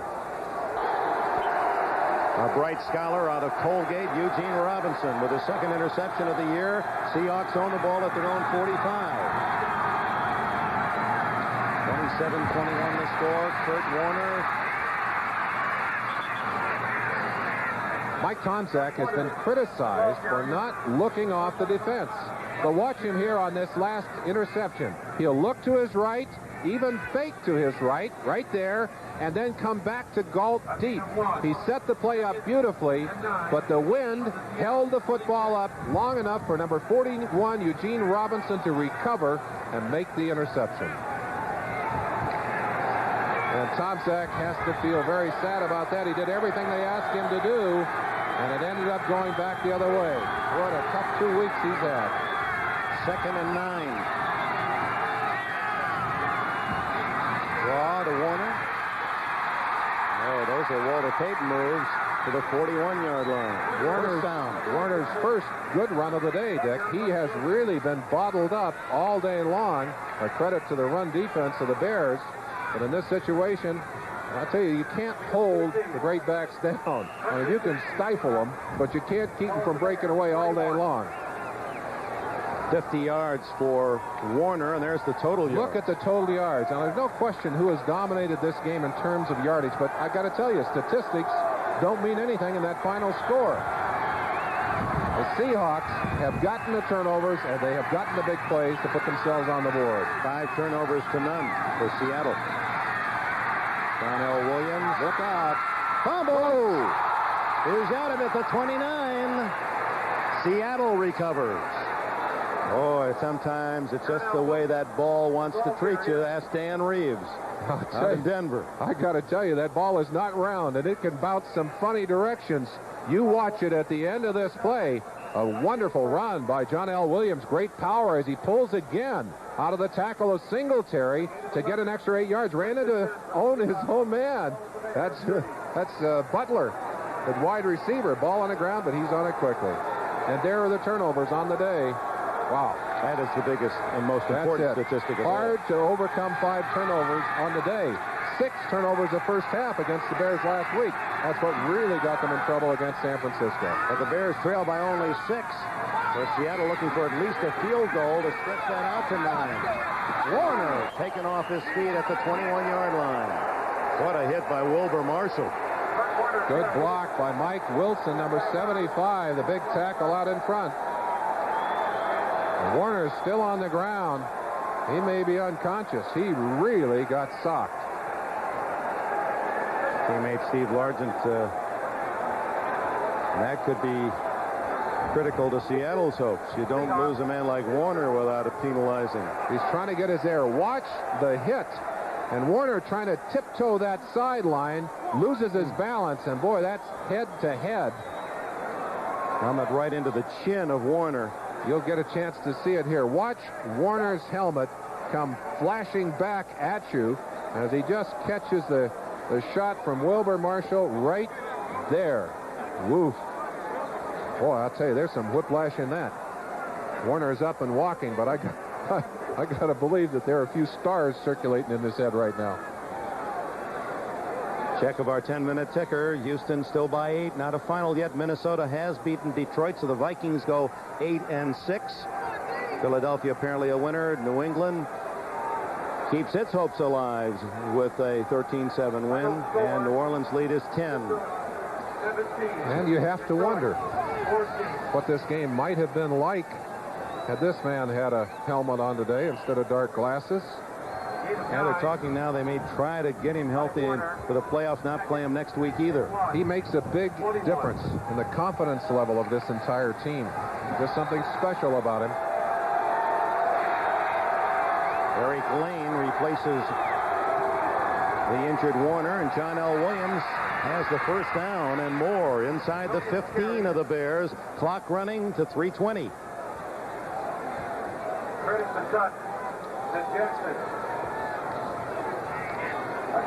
Now Seattle well in field goal range. The NFC playoff picture, those the 4 outstanding teams, dominant teams this year, with Minnesota moving into the number 5 spot and a wild card team at 8-6. The AFC much more complicated. That's the parity side of football. That's an understatement, I think, Dick. Of course, Seattle, a very important part of that picture, and they're wanting to clear up part of it with a victory here today. Warner back in the game, and he gets the call. Good move. Good 2 moves. Oof. Gain of 3 or 4 before Dan Hampton can make the tackle, and the clock continues to run. Of course, Seattle here would like nothing more than chew up as much as they can, at least get a field goal. There's the AFC best records. Denver with the best mark, and a win next week would assure them full home field advantage. Seattle, Cleveland, Pittsburgh a loser today, so that is losing would be 8-6. We'll play Cleveland next week, and San Diego still in the picture as well. Of those 4 teams at 7-6, they're all part of it. Houston will be one of those, and if they win, 8-6 for the Oilers. Of course, Seattle watching that game yesterday between Denver and Kansas City and realizing that Denver was a fingertip away from a loss. A ball tipped out of a receiver's hands in the end zone could have given a victory to Kansas City, and then Kansas City comes back and misses a short field goal to go for the tie. So Kenny Easley, one of those being chatted with on the sideline by Tom Catlin, defensive coordinator. This game is the property of the National Football League, the Seattle Seahawks and Chicago Bears, all rights reserved. The Bears using one of the timeouts because Seattle was going to let it run down to the 2-minute warning. There's 2 minutes, 22 seconds left. Some of the Bear fans heading for home. Their Chicago team down by 6. Got to be a game if you're a Bear player, a Bear coach, a Bear fan, that you say, if only we had, and there aren't that many turns you would have made differently in this game. The ball bouncing in a certain way gives Bosworth a chance to steal it, get downfield. The fumbles by Tomczak. The end result, of course, points that were picked up alertly so by the Seattle team. And boy, I'll tell you, they continue to amaze you in the way they take advantage of the opportunities. 2nd and 7. Warner on a little delay. He's close to a first down. May have it at the 5-yard line. Brought down by Wilson and Richardson. Warner getting big chunks of yardage for the first time all day.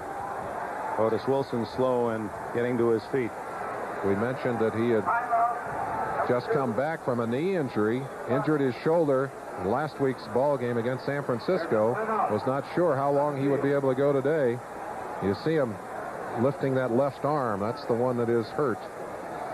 Seattle next week will play at Kansas City, so the Chiefs, who almost upset Denver yesterday, will play a part of Seattle's playoff hopes, and the Raiders will host Chicago next week. Now, here are the games next week. As you know, Pittsburgh and Cleveland will play on Saturday, an early game, noon Eastern time. Buffalo at Philadelphia. The Jets and the Giants. Cincinnati at Houston. Seattle, Kansas City, and the late game, San Diego at Denver.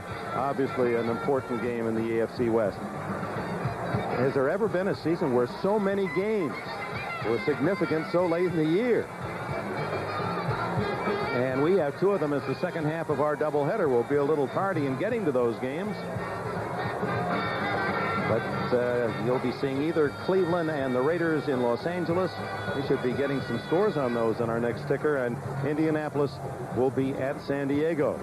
So the Colts have to be buoyed by the news that the Bills have lost today. And here for the Bears, they're really between the rock and a hard place, trailing by 6, and 1st and goal, Seattle inside the 5. They have to be thinking turnover here. They can't afford to give up any points. They got to try and strip the football. They've used 2 of their timeouts as well. Warner, touchdown. Curtis Warner. Drive that nail into the coffin with just 2 minutes and 10 seconds to go. They go way out in front here.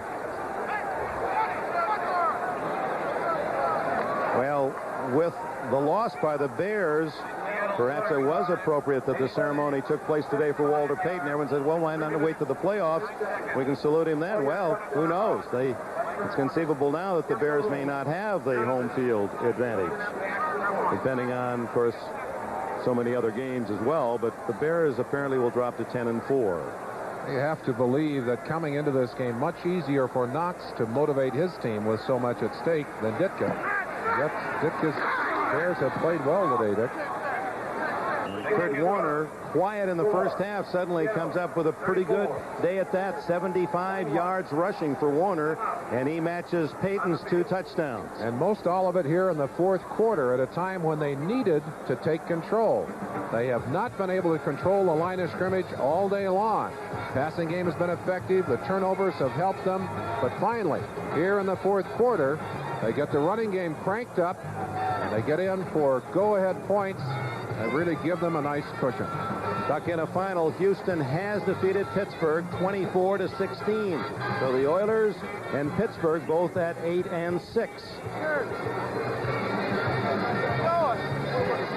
The one thing this Seattle team has going for them at this moment as they head toward the playoffs, and they need to win next week to assure themselves of that opportunity, is that they are relatively healthy. They're a pretty healthy football team. Not true of the Chicago Bears. The Bears really hurt by injuries along the offensive and defensive front, as well as to McMahon and other key people. Another unhappy coach has to be Cincinnati Sam Weiss. At home, his Bengals led New Orleans 24-3 late in the first half and lost 41-24. 38 unanswered points by the New Orleans Saints at Cincinnati. Has that been the hardest team in the league to understand this year? They found a way to lose too often. They sure have. They sure have. And the odds on Sam White being there next year, I think, would not being there next year would increase. Now for the Bears, with only one timeout left, they're really looking for a miracle now. Johnson's kick will go in the end zone for the touchback. The 8-play drive just finished for the touchdown by Seattle. All 8 plays on the ground, with Warner carrying 6 of the 8 and getting the 5-yard touchdown. So the report card on the Bears today, Tom Zach can't be displeased with those numbers, 305 yards, but he did have 2 fumbles that led to 2 field goals. Payton, his best day of the season, 79 yards and a couple of touchdowns, and McKinnon had more catches than any Bear with 4. Of course, there's an interception there that really closed off a drive that would have allowed them to climb back into this game as well. One of the 5 turnovers. Seattle didn't cough it up once.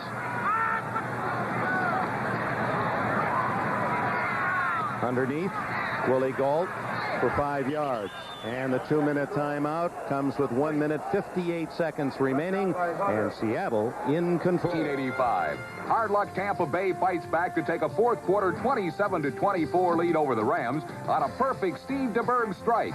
Moments later, DeBerg throws another strike right down the middle, but to Ram cornerback Leroy Irvin, who weaves his way into the end zone. The Rams sink the Bucs 31-27 as Tampa fans turn thumbs down on the Seahawks report card. Craig, no interceptions. Right place to cover 4 of his own fumbles. Warner, 75 yards. Williams, 8 catches, 117 yards, plus 30 more yards rushing. And Bosworth, a sack, 2 fumbles recovered, 5 tackles. Who gets the most valuable player then? I'd give it to the big man, John L. Williams, who's had such a good day catching the football, ran it effectively, and has thrown some devastating blocks.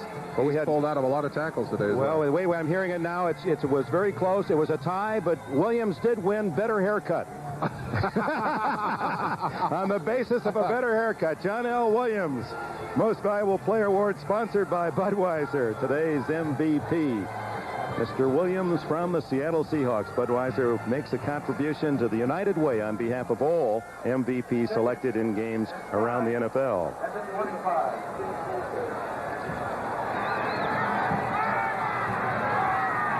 (34-21). Seattle. Little inside draw to Gentry to the 34-yard line of first down. The Bears trying to hustle up to the line of scrimmage. And the clock is their enemy.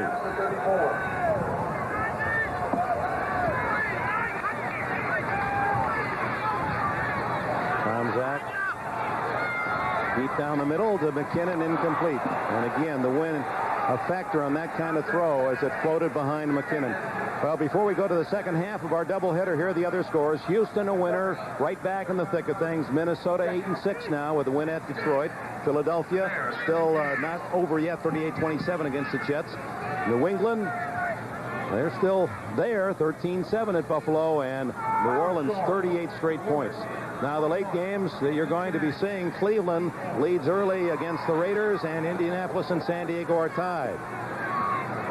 Atlanta no score at San Francisco and Tampa Bay. Early 7-0 against St. Louis. A minute 35. Tom Zach over the head of Gauld and almost intercepted by the Seahawks' Robinson. The executive producer of NBC Sports is Michael Weissman. Coordinating producer of NFL football and the director of today's game, Ted Nathanson. Telecast today from Chicago was produced by Larry Cirillo. Technical director Neil Flagg. The associate producer Ross Schneiderman. Associate director Doug Brabert. And to all the men and women here in Chicago for NBC Sports, on behalf of them and Merlin Olsen, we certainly want to wish you and yours the happiest of holidays. We look forward to visiting with you on the new year.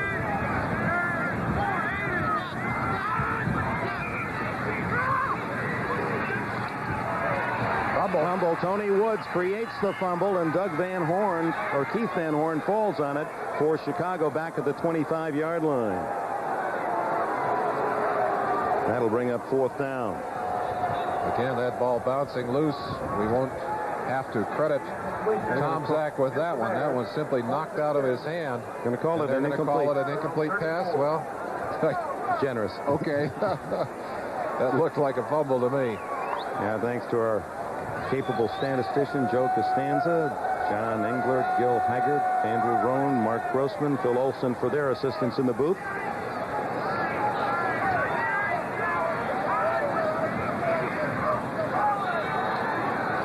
Rolling to buy time. Right in the arms of Melvin Jenkins, but he couldn't pull in the interception. Well, they started with cheers for Peyton, and this day, rather surprisingly nice day along Lake Michigan, ends in boos for Tom Zach. That's how it started. President McCaskey to Walter Payton retiring the number 34. Payton did not know that that decision had been made, with his family and friends celebrating his day as Chicago honors one of their great athletes, Payton, and he returns the favor. He threw 2 footballs into the stands today as his way of saying, I'd like to share these touchdowns with you. He goes out with the same kind of dignity and class, even in a losing effort, as he showed us through all his performance. And his focus, as will be the case for the Bears, will be on the playoffs. It's a team crippled with injuries to key players.